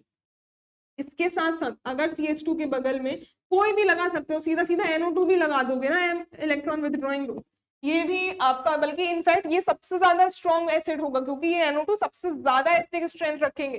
ये तो चलो एग्जाम्पल्स हो गए, आते हैं क्वेश्चन में। और एसिडिक प्रोटॉन कौन सा होता है, acidic proton electron withdrawing group जितने ज्यादा होते हैं उस प्रोटॉन से वो एसिडिक स्ट्रेंथ उतनी ज्यादा रखेंगे। एसिडिक स्ट्रेंथ, ये प्रोटॉन एक H+ लॉस होता है, एक H+ यहाँ से निकलता है और इसी प्रोटॉन की हमें एसिडिक स्ट्रेंथ निकालनी है। ये प्रोटॉन यहाँ से निकलेगा। अगले केस में COCH3 और COOCH3 दोनों आपके डिफरेंट ग्रुप्स भी हो सकते हैं, दोनों ही इलेक्ट्रॉन विथड्रॉइंग है, ये दोनों ही इलेक्ट्रॉन विथड्रॉइंग है। इसमें भी आप एक प्रोटॉन निकालोगे और इसकी स्ट्रेंथ को चेक करोगे। अगले केस में तो थोड़ा सा क्लियरली ड्रॉ कर लेंगे, ये निकलेगा यहाँ नेगेटिव, यहाँ ये निकलेगा यहाँ नेगेटिव। अगले केस ये अगर प्रोटॉन यहाँ से निकलता है तो ये जो नेगेटिव बनेगा ये तो नाइट्रोजन वाला पार्ट इलेक्ट्रॉन डोनेटिंग ग्रुप की तरह काउंट होगा। इलेक्ट्रॉन डोनेटिंग ग्रुप है तो इसको तो भाई हटा ही दो, ये ऊपर वाले ऑलरेडी ज्यादा स्ट्रॉन्ग एसिड हो चुके हैं। इसके बाद लास्ट केस में ये H प्लस जाएगा, ये नेगेटिव, ये COOCH3 COOCH3 ये भी यहाँ पे अब सारे के सारे स्ट्रॉन्ग इलेक्ट्रॉन विथड्रॉइंग ग्रुप है। अब हमें इन इलेक्ट्रॉन विथड्रॉइंग ग्रुप्स की स्ट्रेंथ को कंपेयर करना है। इलेक्ट्रॉन विथड्रॉइंग ग्रुप्स की स्ट्रेंथ को जब कंपेयर करेंगे तो इसमें हमें क्या करना होता है, जब कार्बोनिल वाले सिस्टम होते हैं, कार्बोनिल वाले सिस्टम्स में समझिए कैसे हमें चेक करनी पड़ती है। ये कोई CO ग्रुप है, कोई भी मान लीजिए ये ग्रुप लगा है, ये कोई ग्रुप लगा है। अब इसमें ये जो सिस्टम यहाँ पे जिससे कार्बोनिल ग्रुप जिससे भी सिस्टम से अटैच्ड है, ये कार्बन जितना ज्यादा इलेक्ट्रोफिलिक होगा, ये कार्बन जितना ज्यादा इलेक्ट्रोफिलिक होगा उतना ही ज्यादा ये इस साइड से इलेक्ट्रॉन्स लेना चाहेगा। ये जो सिस्टम है उससे ज्यादा इलेक्ट्रॉन विथड्रॉ करेगा, जिसके रिस्पेक्ट में हम इसकी इलेक्ट्रॉन विथड्रॉइंग ग्रुप की पावर देख रहे हैं। तो इलेक्ट्रोफिलिक जितना ज्यादा होगा ये carbon, overall electron withdrawing group वो अपनी इलेक्ट्रोफिलिसिटी को कम करना चाहेगा, इलेक्ट्रॉन्स लेना चाहेगा साइड वाले ग्रुप से, तो इलेक्ट्रॉन विथड्रॉइंग ग्रुप ये ज्यादा होगा। और ये G वाला ग्रुप कैसे डिसाइड करता है कि ये कैसे एक्ट करे, अगर ये G group electron donating group होता है तो ये क्या करेगा, इलेक्ट्रॉन इसको दे देगा, इलेक्ट्रोफिलिसिटी वो खुद में ही कम कर लेगा, और इलेक्ट्रोफिलिसिटी घट जाएगी तो उसकी इलेक्ट्रॉन विथड्रॉइंग पावर भी घट जाती है। इलेक्ट्रॉन डोनेटिंग ग्रुप होता है तो ये इसकी इलेक्ट्रोफिलिसिटी क्या होगी कार्बन की, ये डिक्रीज हो जाएगी, तो overall electron withdrawing group power decrease हो जाएगी। और यही अगर इलेक्ट्रॉन विथड्रॉइंग ग्रुप लगा दिया हमने तो इलेक्ट्रॉन विथड्रॉइंग ग्रुप क्या करेगा, इलेक्ट्रोफिलिसिटी को बढ़ा देता है, उल्टा इलेक्ट्रोफिलिसिटी बढ़ेगी, इलेक्ट्रॉन विथड्रॉइंग ग्रुप पावर भी इंक्रीज हो जाएगी। अब इन दोनों ग्रुप्स में जो हमें चेक करना है, ये जो दोनों ग्रुप हैं ये हैं तो एक तरीके से डोनेटिंग ही। अब इन दोनों ग्रुप्स में जब चेक करते हैं, एक CH3 एक C double bond O OCH3। अब जो CH3 अकेला है, CH3 अकेला ये प्लस H इफेक्ट लगाएगा, और जो OCH3 है इसमें ऑक्सीजन के लोन पेयर से मीजोमेरिक इफेक्ट लगेगा, और इलेक्ट्रॉन डोनेटिंग ग्रुप की पावर मीजोमेरिक की ज्यादा होती है as compare to plus H effect. तो जो भी यहाँ पे डोनेशन हो रहा है वो OCH3 ग्रुप में ज्यादा है, तो ये इलेक्ट्रोफिलिसिटी को, ये यहाँ पे जितना ज्यादा इलेक्ट्रॉन डोनर इलेक्ट्रोफिलिसिटी कम, और वो वीक इलेक्ट्रॉन विथड्रॉइंग ग्रुप कहलाएगा। तो ओवरऑल ये वाला जो सिस्टम, ये इलेक्ट्रॉन विथड्रॉइंग ग्रुप की पावर जो होगी वो COCH3 की ज्यादा होगी as compare to COOCH3। I think ये बात आपको क्लियर हो गई होगी। तो ऑप्शंस में अगर आप देखोगे एसिडिक स्ट्रेंथ सबसे ज्यादा, अगर ट्रेंड ही देखना चाहो, जहां पे दोनों COCH3 सबसे ज्यादा A की होगी, उसके बाद ये OCH3 और एक जगह COCH3 के बाद B वाले की होगी, जहां पे दोनों OCH3 ग्रुप है उसकी आ जाएगी कम, उसकी आ जाएगी D की कम। और यहाँ पे तो इलेक्ट्रॉन डोनेशन पूरा ग्रुप लगा दिया भाई, ये तो हो जाएगा, ये तो पाप कर दिया आपने, ये तो लीस्ट में आ जाएगा, ये कुछ इसका ट्रेंड होगा। ओवरऑल पूछा था मोस्ट एसिडिक, ए वाला मोस्ट एसिडिक हो जाएगा। अगला क्वेश्चन देखिए, विच of the following account for the aromaticity of naphthalene. Naphthalene की एरोमेटिसिटी के लिए क्या रिस्पॉन्सिबल फैक्टर होते हैं। ये रहा naphthalene, it is stable towards usual oxidation. तो ये जो पॉइंट है बिल्कुल ये वाला करेक्ट ही पॉइंट है, ये यूजुअल ऑक्सीडेशन इसमें आप नहीं होता है, ये स्टेबल होता है। इसके अलावा इसकी हाई रेजोनेंस एनर्जी भी होती है एज कंपेयर टू बेंजीन, भी इसकी ज्यादा होती है, तो बेंजीन की वजह से इसकी रेजोनेंस एनर्जी हाई हो जाती है, इसकी रेजोनेंस एनर्जी हाई हो जाती है। It undergo substitution rather than addition, बिल्कुल जैसे बेंजीन के केस में आप सब्स्टिट्यूशन कराते हो, एडिशन नहीं।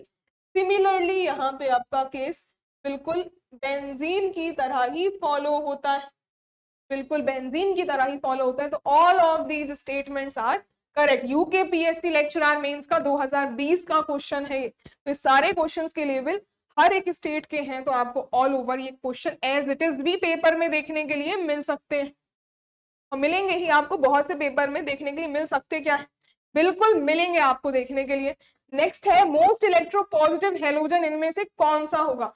इलेक्ट्रोपॉजिटिविटी की बात है, सारे हैलोजन से फ्लोरीन, क्लोरीन, ब्रोमीन और आयोडीन नीचे आने पर इलेक्ट्रोनेगेटिविटी घटती है।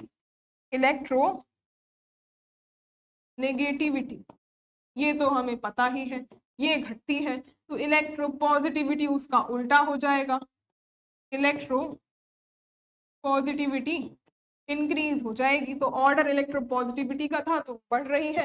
मोस्ट इलेक्ट्रोपॉजिटिव आयोडीन हो जाएगा, ये वाला आयोडीन, ये आयोडीन बना हुआ है। नेक्स्ट देखिए, अगला है hyper conjugation involves the overlap of the following orbitals. Hyper conjugation में देखो दो तरीके की पॉसिबिलिटीज होती है हाइपर कॉन्जुगेशन की। अगर हम प्लस एच इफेक्ट की बात करें तो ये सिस्टम या तो सिग्मा सी एच बॉन्ड टूट करके ये पाई स्टार वैकेंट में जा सकते हैं ऑर्बिटल, या फिर सिग्मा सी एच के बॉन्ड से ये जा सकते हैं पी ऑर्बिटल वैकेंट में। ये दो पॉसिबिलिटी होती है प्लस एच वाले की। और इसी तरीके से माइनस एच, जिसको हम रिवर्स हाइपर कॉन्जुगेशन कहते हैं, इसको रिवर्स हाइपर कॉन्जुगेशन कहा जाता है। इस केस में क्या होता है, ये फ्लोरीन ग्रुप हेलोजन, या फिर आप सिंपली हेलोजन भी ले लो, कोई भी आप हेलोजन लगा सकते हो, और इसके साइड से एक इलेक्ट्रो नेगेटिव, इसमें आपको कार्बन नायन देखना होता है, कार्बन नायन, और ये इलेक्ट्रॉन का डिलोकलाइजेशन होता है इसका नेगेटिव चार्ज का इस CF बॉन्ड जो सी हेलोजन होता है उसके वैकेंट सिग्मा स्टार। तो ये ओवरऑल इलेक्ट्रॉन का डिलोकलाइजेशन होता है पी ऑर्बिटल से, ये जाते हैं सिग्मा स्टार में, सिग्मा स्टार CX बॉन्ड की तरफ। ये सिग्मा स्टार वाला केस तो आपको कोई भी नहीं गिवन है। इन जनरल जो बातें होती है हमेशा हाइपर कॉन्जुगेशन की, वो प्लस एच की ही बात करेगा आपसे। और ये CH पाई स्टार वैकेंट में कैसे जाते हैं, ये वाला केस आप देख लो। पाई स्टार वैकेंट होता है जब डबल बॉन्डेड कार्बन प्रेजेंट हो। तो डबल बॉन्डेड कार्बन का मतलब क्या, ये जो डबल बॉन्ड बनता है ये p ऑर्बिटल से बना, ये जो p ऑर्बिटल से बना इसमें इलेक्ट्रॉन्स फिल हुए, और ये जो p ऑर्बिटल बनता है पाई बॉन्ड्स का, ये इसके opposite pi star vacant present होते हैं। These are pi star vacant, और इलेक्ट्रॉन का डिलोकलाइजेशन जो होगा वो ये जो सिग्मा CH बॉन्ड है, ये सिग्मा CH बॉन्ड जो है ये ब्रेक करता है, ये इसके वैकेंट इलेक्ट्रॉन्स में जंप करेगा। सिग्मा CH का बॉन्ड देता है कि पाई स्टार वैकेंट में। इस तरीके से ये जब टूटेगा स्ट्रक्चर तो ये CH ये H प्लस के फॉर्म में निकल जाएगा। यहाँ पे इलेक्ट्रॉन डेंसिटी शिफ्ट हुई है और ये सिस्टम यहाँ पे एक हाइड्रोजन प्रेजेंट होगा ही, ये CH और ये CH2, और ये इलेक्ट्रॉन की डेंसिटी शिफ्ट हो जाती है दूसरी जगह पे, इसमें आ जाता है नेगेटिव। कुछ इस तरीके से आपको ये स्ट्रक्चर बनता है जब पाई स्टार में इलेक्ट्रॉन्स जाएंगे। और वैकेंट पी वाला केस कौन सा हुआ, वैकेंट पी वाले केस में ये सिग्मा CH सिस्टम तो सेम ही रहता है, लेकिन ये अब जो CH बॉन्ड है ये कार्बोकैटायन वाला कार्बोकैटायन है, दैट मीन्स इसमें वैकेंट p ऑर्बिटल है, ये वैकेंट p ऑर्बिटल, फिर से ये सिग्मा CH बॉन्ड से वैकेंट p ऑर्बिटल में जंप करेगा। तो ये दो तरीके के सिस्टम हो सकते हैं। देखो आप इसमें पाई स्टार आपको कहीं पर भी गिवन नहीं तो मिलेगा आपको सिग्मा बॉन्ड से p ऑर्बिटल, और ये सिग्मा मतलब है, ये p मतलब कि ये पाई ही, p मतलब कि पाई ही है, क्योंकि ये ऑर्बिटल जो पाई बॉन्ड बनाता है ओवरऑल, ये ये p ऑर्बिटल, पाई नहीं p ही रहेगा। ऑप्शंस में देखो सिग्मा सिग्मा नहीं होगा, पी पी नहीं होगा, पाई पाई भी नहीं होगा, सिग्मा पी, ये रहा बी ऑप्शन। तो ये दो तरीके के थे जिसमें आपको सेकंड वाला दिया हुआ था सिस्टम। अब बढ़ते हैं नेक्स्ट, इसमें कंपाउंड्स जो कि मोस्ट एसिडिक होगा ये आपको बताना है। मोस्ट एसिडिक कंपाउंड में से देखो मोस्ट एसिडिक कौन सा है, ये CHO। अगर ये कार्बोक्सिल ग्रुप मिल गया, कार्बोक्सिल ग्रुप ये 3 है और इसमें तो कोई ग्रुप अटैच्ड ही नहीं है, तो वो तो वैसे भी जो कार्बोक्सिल होते हैं वो वैसे भी ज्यादा एसिडिक प्रोटॉन्स रखते हैं, तो एल्डिहाइड तो किन्हीं इन सभी में से कहीं से भी स्ट्रेंड करेगा ही नहीं, वो तो पहले ही अलग कर दो। इसके अलावा सारे ही ऑर्थो सब्स्टिट्यूटेड हैं। अब सारे ऑर्थो सब्स्टिट्यूटेड आ जाएंगे, अब आप लगाओगे इलेक्ट्रॉन विथड्रॉइंग ग्रुप वाला केस, इलेक्ट्रॉन विथड्रॉइंग ग्रुप ज्यादा तो फिर स्टेबिलिटी ऑफ कॉन्जुगेट बेस ज्यादा और एसिडिक स्ट्रेंथ या कह लो एसिडिटी ज्यादा। ऑप्शंस में क्लोरीन ये लगाएगा -I, CH3 लगाएगा +I और NO2 लगाएगा -N। ये रहा इलेक्ट्रॉन विथड्रॉइंग ग्रुप और यही हो जाएगा मोस्ट एसिडिक सिस्टम। अगला क्वेश्चन है, अब ये सिस्टम में आपके पास 4 स्टेटमेंट्स हैं, इनमें से टोटल करेक्ट स्टेटमेंट्स आइडेंटिफाई करने। फर्स्ट यहाँ पे पूछा हुआ है फिर से एरोमेटिक कंपाउंड्स का ही केस और एरोमेटिक की वही 3 कंडीशंस आपको देखनी है। साइक्लिक होना चाहिए, दूसरा प्लेनर होना चाहिए और तीसरा कंजुगेशन होना चाहिए और फिर इसके अलावा एरोमेटिक की ही बात है तो साथ में 4n+2 पाई इलेक्ट्रॉन्स होने चाहिए। तो फर्स्ट में है दे हैव 6 पाई इलेक्ट्रॉन्स। देखो 6 पाई इलेक्ट्रॉन्स, ये बात तो ठीक है कि 6 पाई इलेक्ट्रॉन्स होने चाहिए, लेकिन एक जनरल आप यहाँ पे नहीं कह सकते कि ऑल ओवर एरोमेटिक कंपाउंड में 4n+2 पाई इलेक्ट्रॉन्स ही आप इन जनरलाइज दे सकते हो। 6 पाई इलेक्ट्रॉन्स इन जनरल आपके पास बहुत सारे केसेस में हो सकते हैं। ऐसे तो अगर हम ये कोई सिस्टम ले ले आपके पास, तो इसमें भी तो 6 पाई इलेक्ट्रॉन्स है, लेकिन ये है तो नहीं ना एरोमेटिक, तो ऐसा ये सिस्टम आप इन जनरल नहीं कह सकते हो कि 6 पाई इलेक्ट्रॉन्स जिसमें होंगे वो एरोमेटिक होगा। They are cyclic compounds containing circulatory delocalized 4n+2 pi electrons where n is an integer। बिल्कुल इसमें सारी कंडीशन लिख दी। साइक्लिक वाली पहली कंडीशन फुलफिल हो गई, साइक्लिक से पहली कंडीशन होगी और दूसरा लिखा है सर्कुलेटरी डीलोकलाइज। सर्कुलेटरी अगर डीलोकलाइज हो रहे हैं दैट मींस डीलोकलाइजेशन वही पॉसिबल होता है जब p ऑर्बिटल सेम प्लेन में हो। डीलोकलाइजेशन जो होता है वो उनमें ही होगा जो सेम प्लेन के होंगे। सेम प्लेन के p ऑर्बिटल्स में ही डीलोकलाइजेशन होता है। तो ये डीलोकलाइजेशन लिख के इसने दूसरी कंडीशन भी फुलफिल कर दी और 4n+2 पाई इलेक्ट्रॉन्स भी हैं, कॉन्जुगेशन भी है, तो ये पूरा यहाँ पे करेक्ट स्टेटमेंट है। They undergo mainly electrophilic addition.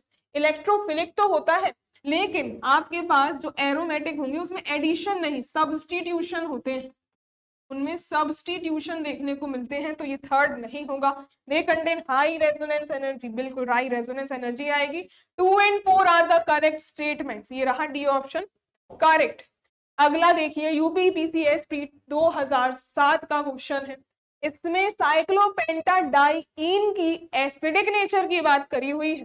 साइक्लोपेंटाडाइईन ये रहा, साइक्लोपेंटा बना दो, ये पेंटान, ये 5 मेंबर की रिंग और डाइईन है 2 डबल बॉन्ड और इसका एसिडिक नेचर।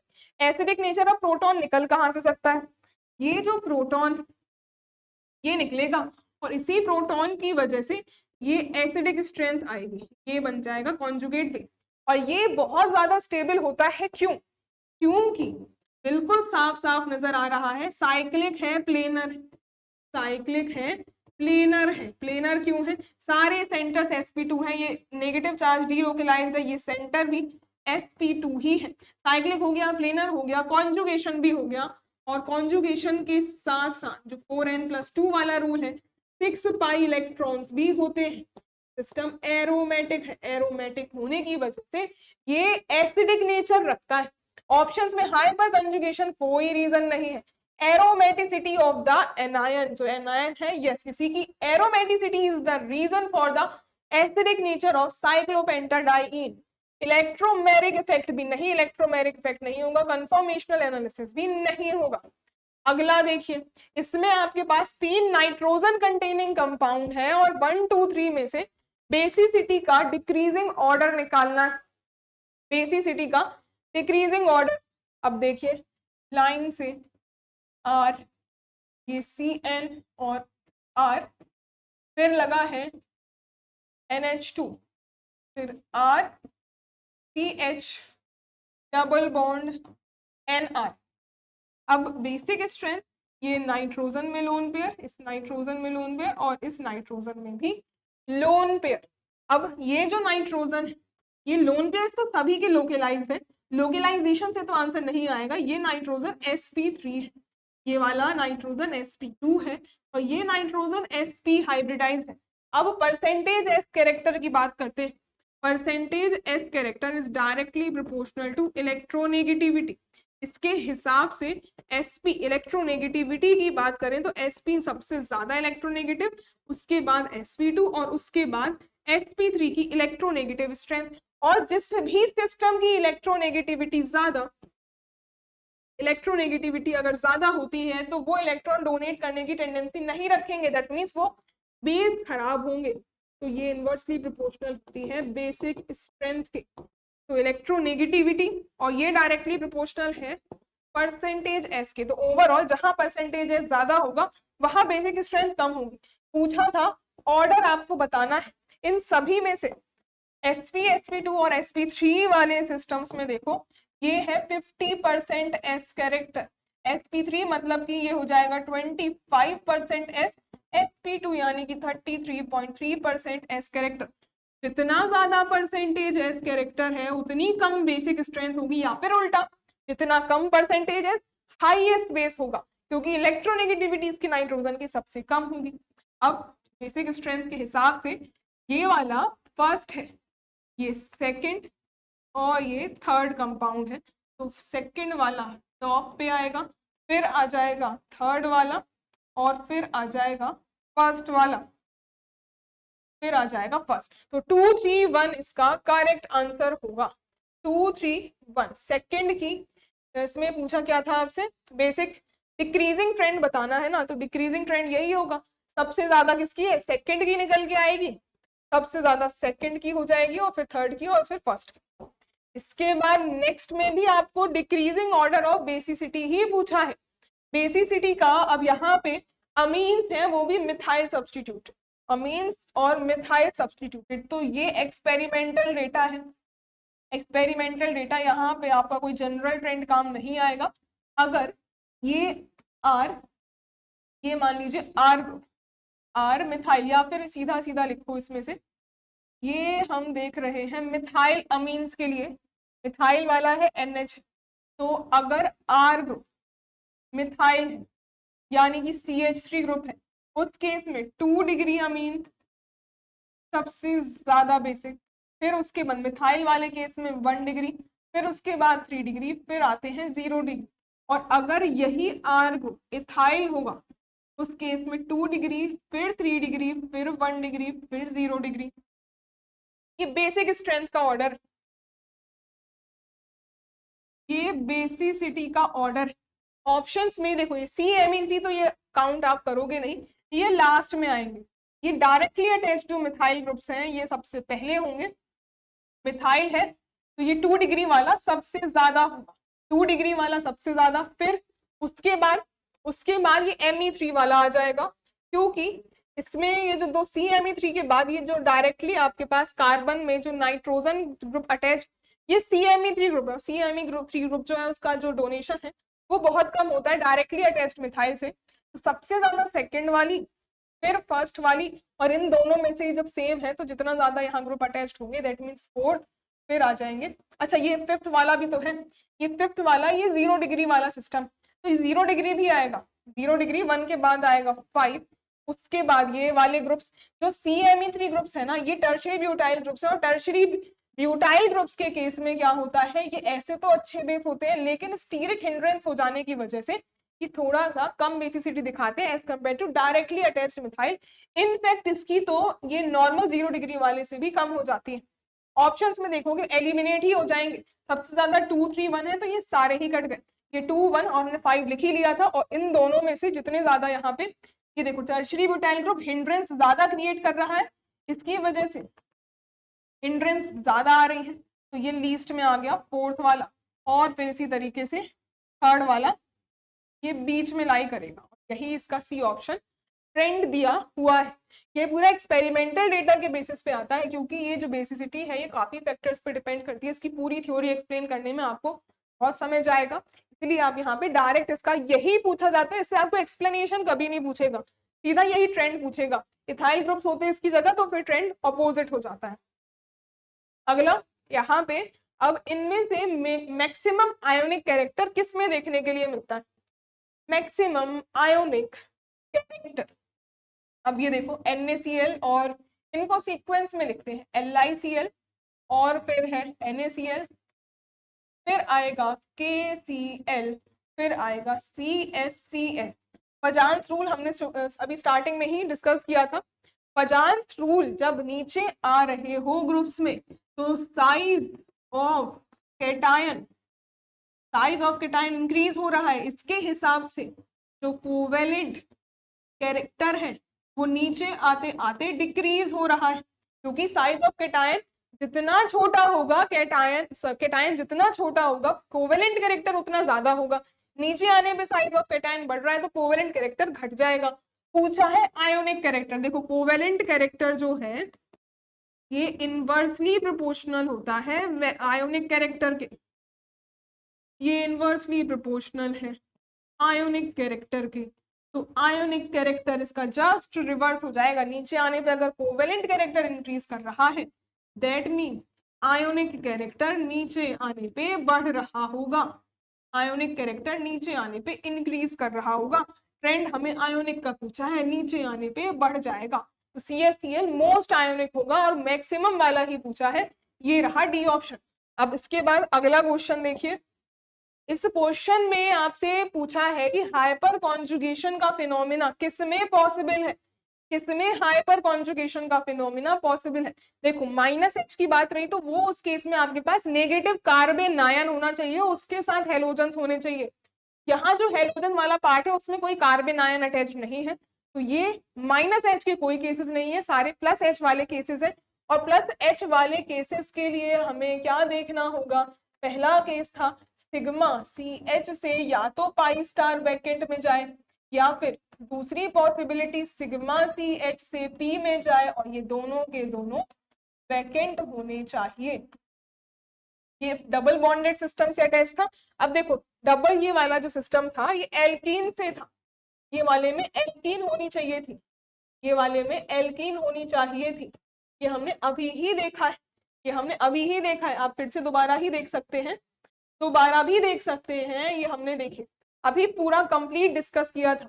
ये पूरा डबल बॉन्डेड सिस्टम होगा, उस केस में ही ये हाइपर कॉन्जुगेशन होगा। और दूसरा वाला कार्बोकैटायन के प्रेजेंस में होगा। अपने क्वेश्चन पे अगर वापस आओगे आप तो आप ये देखोगे कि आपको डबल बॉन्डेड सिस्टम कोई भी नहीं दिया, दैट मींस जो सिस्टम यहाँ पे होगा वो ये CHP वैकेंट वाला ही होगा, क्योंकि -H भी नहीं है। ऑप्शंस में देखो ये कार्बोकैटायन वाला केस था, ये वैकेंट P कार्बोकैटायन वाला ही केस है। अब ऑप्शंस में कार्बोकैटायन ना यहाँ है ना यहाँ है, और ऑल ऑफ दिस कट गया, ये रहा कार्बोकैटायन। इसके हिसाब से ये जो CH है ना, इसमें ये दो जगह CH ग्रुप्स हैं, ये वाले यहाँ पे भी हाइड्रोजन, ये भी हाइड्रोजन, ये CH ये CH ये H, और जो हाइड्रोजन इसमें से करते हैं हाइपर कॉन्जुगेशन स्टेट, ये भी ये भी ये भी, ये सारे इक्वली यहाँ पे करेंगे और इनको कहा जाता है अल्फा हाइड्रोजन। टोटल इसमें 6 अल्फा हाइड्रोजन है, और ये हाइपर कंजुगेशन यही एक दिखाएगा, बाकी किसी में देखने को नहीं मिलता। ये रहा क्वेश्चन। अब नेक्स्ट है यूपी पीजीटी केमिस्ट्री 2016 का पेपर है। इसमें क्वेश्चन में पूछा है कि कौन सा मेटेलिक ऑक्साइड ऐसा है जो HCl और NaOH दोनों में ही डिसॉल्व हो जाए। HCl एसिड होता है स्ट्रॉन्ग और NaOH स्ट्रॉन्ग बेस होता है, यानी कि कौन सा यहाँ पे दोनों के दोनों पे एम्फोटेरिक नेचर के होने चाहिए। HCl जो है वो एक स्ट्रॉन्ग एसिड है, HCl स्ट्रॉन्ग एसिड है, और NaOH एक स्ट्रॉन्ग बेस है, ये एक स्ट्रॉन्ग बेस है, तो दोनों में डिसॉल्व हो जाएगा वो एम्फोटेरिक होगा। तो ये दोनों में डिसॉल्व हो जाए, हमें यहाँ पे सर्च आउट करना है एम्फोटेरिक, एम्फोटेरिक। अब ऑप्शंस में ए वाले में चेक करो Li2O, Li2O ये एल्कली मेटल है, लिथियम एल्कली मेटल, और एल्कली मेटल के ऑक्साइड बेसिक होते हैं, ये स्ट्रॉन्गली बेसिक नेचर का होगा। और ये बेसिक है तो ये तो काट दो, ये वाला काट दो, बेसिक नेचर का है, ये नहीं रिजॉल्व होगा। इसके अलावा BeO बेरिलियम ये होता है, होता तो ये एल्कली मेटल का, इसके सारे ग्रुप मेंबर्स बेसिक ऑक्साइड ही बनाते हैं, लेकिन ये एल्यूमिनियम के साथ डायगोनल रिलेशन रखता है और उस वजह से ये एम्फोटेरिक, ये तो डिसॉल्व कर लेगा, लेकिन पेयर वाला नहीं है तो ये कट जाएगा। Li2O जहां पे है ये भी कट जाएगा, MgO ये भी बेसिक ही है, ये भी बेसिक ही है। ये रहा बेरिलियम ऑक्साइड एल्यूमिनियम, ये दोनों डायगोनल रिलेशन रखते हैं और दोनों के दोनों ही एम्फोटेरिक है। और बेरियम ऑक्साइड मैग्नीशियम ऑक्साइड ये दोनों के दोनों ये भी बेसिक ही है। अब इनमें रिएक्शन कैसे हो रही होती है आइए देख लेते हैं। अगर हम ये बेरिलियम ऑक्साइड की रिएक्शन करवाते हैं HCl के साथ तो मिलता है BeCl2 और साथ में वाटर निकल जाता है। अब बेरिलियम ऑक्साइड ये बेसिक एम्फोटेरिक है तो ये NaOH के साथ भी रिएक्ट करता है।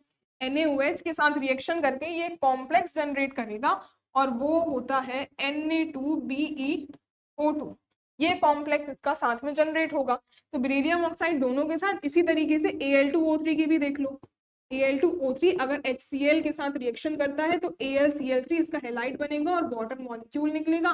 अगले केस में ये Al2O3 रिएक्ट करेगा NaOH के साथ और NaOH के साथ ये भी एक कॉम्प्लेक्स बनाता है जो आपको NaAlOH का होल 4 साथ में वाटर मॉलिक्यूल निकल जाएगा। इस तरीके का ये कॉम्प्लेक्स आपको नजर आएगा। दैट मीन्स ये दोनों में ही रिएक्ट करते हैं तो ये दोनों एम्फोटेरिक होंगे और ये डायगोनल रिलेशन भी रखते हैं इसलिए इनकी प्रॉपर्टी सिमिलर होंगी। अगला देखिए, on continuous exposure to air sodium finally converts into, देखो रिएक्शन कैसे कैसे स्टेप्स में प्रोसीड करती है। सोडियम जो है इसका स्टेबल होता है पर ऑक्साइड, ये सुपर ऑक्साइड या नॉर्मल ऑक्साइड के फॉर्म में स्टेबल नहीं होते। तो सोडियम सबसे पहले जब इसको ऑक्सीजन मिलेगा तो ये Na2O बनाए, NaO2 बनता है सबसे पहले बनता है NaO2 और ये स्टेबल नहीं होता। तो ये जो NaO2 है ये तुरंत डिकम्पोज हो जाएगा और ये बना लेगा Na2O2, तुरंत ही रिएक्ट कर जाता है। अब ये बन जाएगा अपने पर ऑक्साइड के फॉर्म में, ये स्टेबल है, ये वाला स्टेबल ऑक्साइड होता है सोडियम का। और सोडियम पर ऑक्साइड में उसी तरीके से पोटेशियम की बात होती है तो वो अपने सुपर ऑक्साइड फॉर्म में, और ये सुपर ऑक्साइड है। लेकिन अब ये जो पर ऑक्साइड जो है ये रिएक्ट कर जाता है मॉइस्चर के प्रेजेंस में।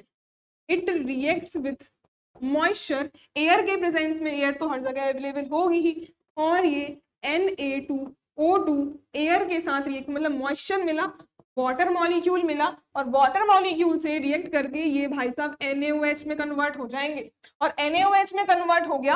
अब इसके बाद एयर में आपको फाइनली कार्बन डाइऑक्साइड तो मिलेगी ही। एयर में कार्बन डाइऑक्साइड बहुत ज्यादा प्राइमरी कंटेंट होती है तो NaOH एयर की कार्बन डाइऑक्साइड से फाइनली रिएक्ट करके Na2CO3 में कन्वर्ट हो जाएगा और लास्टली वाटर मॉलिक्यूल निकल जाएगा। और यही पूछा था कि फाइनली क्या मिलता है, फाइनली सोडियम कार्बोनेट मिलेगा और कहीं रिएक्शन नहीं रुकेगी, फाइनल जाके सोडियम कार्बोनेट में रिएक्शन रुकती है।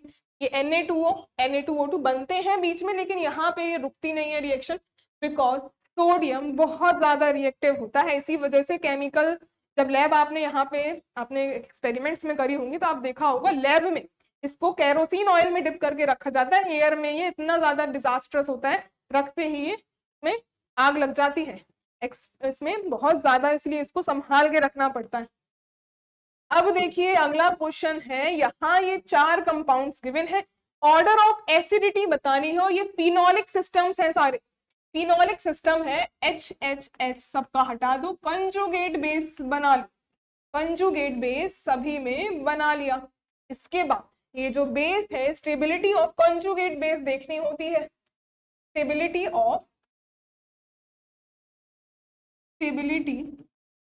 Of conjugate base directly proportional electron with drawing group के, ये हमने काफी बार डिस्कस कर ही लिया है।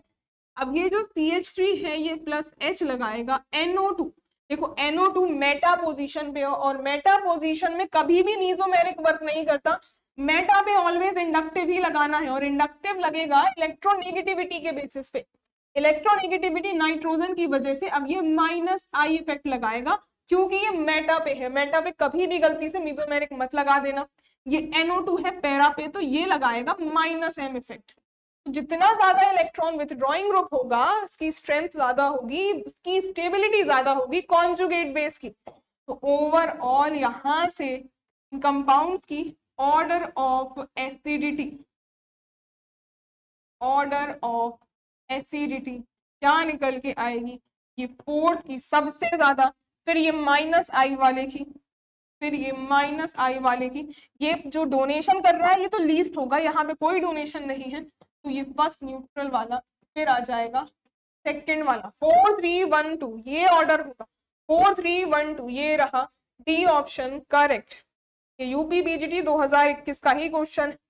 अगला देखो, इसमें अब यूपी एलटी ग्रेड साइंस का यहाँ पे क्वेश्चन आपको दिया हुआ है। इसमें आपके पास रेजोनेटिंग स्ट्रक्चर्स के रिगार्डिंग 3 स्टेटमेंट्स हैं और करेक्ट यहाँ आइडेंटिफाई करनी है। Resonating structures differ only in the arrangement of electrons. देखो रेजोनेटिंग स्ट्रक्चर्स की प्रॉपर्टी याद रखना, रेजोनेटिंग स्ट्रक्चर्स के केस में ये बात याद रखना, ओनली पाई इलेक्ट्रॉन्स डिलोकेलाइज, और दूसरी condition no sigma electrons break के अलावा, या ना ही ब्रेक होता है नो सिग्मा इलेक्ट्रॉन ब्रेक्स और फॉर्म्स, ना सिग्मा इलेक्ट्रॉन बनेगा ना टूटेगा, सिर्फ पाई इलेक्ट्रॉन्स बन सकते हैं, टूट सकते हैं।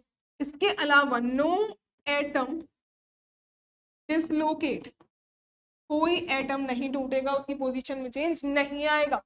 Resonating structure only differ in the arrangement of electrons, yes electrons का अरेंजमेंट ही डिफरेंट होता है क्योंकि पाई इलेक्ट्रॉन्स डिलोकेलाइज करते हैं। All atoms participate in resonance must lie in the same plane. और रेजोनेंस में डीलोकेलाइजेशन हमने एक पहले वाले क्वेश्चन में भी देखा था जब एरोमेटिसिटी की बात करी थी कि डीलोकेलाइजेशन होने के लिए, डीलोकेलाइजेशन होने के लिए all p orbitals, all p orbitals must lie in the same plane, must lie in the same plane, सारे एक प्लेन में होने चाहिए। तो ये स्टेटमेंट भी करेक्ट है।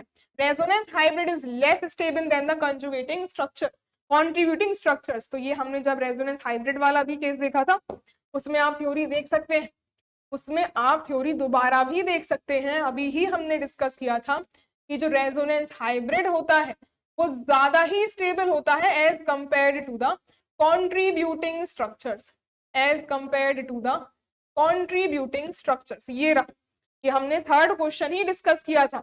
ये देख सकते हैं रेजोनेंस, इसमें जो हाइब्रिड है किसी भी स्ट्रक्चर का हाइब्रिड होगा ये मोस्ट स्टेबल होगा out of all the resonating, मतलब ये ऑल द कॉन्ट्रीब्यूटिंग स्ट्रक्चर्स ही कहलाती है। और यहाँ पे तो उल्टी बात लिख दी उस सेंटेंस में कि वो लेस स्टेबल होगा। तो इस हिसाब से ये जो है लेस स्टेबल नहीं, ये मोर स्टेबल होते हैं, स्टेटमेंट गलत हो जाएगी। 1 2 are correct, only 1 2 are the correct statements. तो ये यहाँ से सी ऑप्शन राइट होगा। अगला देखो, इसमें क्वेश्चन है यूपीपीसीएस का और इसमें भी पूछी हुई है बेसिक स्ट्रेंथ ही, बेसिक स्ट्रेंथ का इंक्रीजिंग ऑर्डर। स्ट्रक्चर्स को जब आप नोट करोगे, फर्स्ट में NH C2H5, यहाँ पे भी C2H5, सेकेंड स्ट्रक्चर में C2H5 एक ही है, NH2 है, थर्ड में C6H5 मतलब बेंजीन में NH2 ग्रुप, फोर्थ वाले में CH3CONH2, CH3CONH2। अब इनमें बेसिसिटी ये नाइट्रोजन की वजह से होगी और कोई ग्रुप यहाँ रिस्पॉन्सिबल नहीं होगा। अब नाइट्रोजन कहाँ सबसे ज्यादा, यहाँ पे आपको इसका ऑर्डर निकालना है, वो भी इंक्रीजिंग ऑर्डर। ये दोनों केसेस में प्लस आई इफेक्ट लग रहा है दो दो इथाइल ग्रुप्स की वजह से, तो ये अच्छी खासी इसकी बेसिक स्ट्रेंथ हो जाएगी। यहाँ पे प्लस आई एक जगह से है तो इसकी जो बेसिक स्ट्रेंथ होगी कंपैरेटिवली थोड़ी कम होगी फर्स्ट वाले से। यहाँ तो इलेक्ट्रॉन बेंजीन रिंग में डीलोकेलाइज्ड है तो ये बेसिक स्ट्रेंथ इसकी लीस्ट आएगी, और ये कार्बोनिल ग्रुप में डीलोकेलाइज है तो इसकी स्ट्रेंथ भी कम ही आएगी। हाईएस्ट कौन सा होगा, हाईएस्ट होगा फर्स्ट वाला, उसके बाद सेकंड वाला, उसके बाद हो जाएगा 1 2 के बाद हो जाएगा ये रहा ये जो स्ट्रक्चर होती है NH2 की, जो कार्बोनिल में डीलोकलाइज्ड होते हैं, इनके इक्विवेलेंट रेगुलेटिंग स्ट्रक्चर्स आते हैं। दैट्स व्हाई ये विस्की में जो बेंजीन रिंग का केस होता है ये थर्ड आएगी और ये फोर्थ आएगी। ऑप्शंस वैसे भी आपके एलिमिनेट ही हो जाएंगे।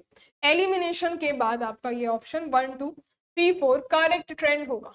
अगला देखो, अगला है इस क्वेश्चन में, ये यूकेपीएससी लेक्चरर मेंस का क्वेश्चन है 2020 का, और करेक्ट ऑर्डर ऑफ स्टेबिलिटी पूछी है ये कार्बोकैटायंस की। और कार्बोकैटायंस इलेक्ट्रॉन डेफिशिएंट स्पीशीज है, इनको स्टेबलाइज करने के लिए एक इलेक्ट्रॉन डोनेटिंग ग्रुप अटैच होगा तो ये स्टेबल होंगे। में आप स्टेबिलिटी का क्राइटेरिया लिख सकते हैं, stability of carbocation is directly proportional two electron donating group and inversely proportional two electron withdrawing group.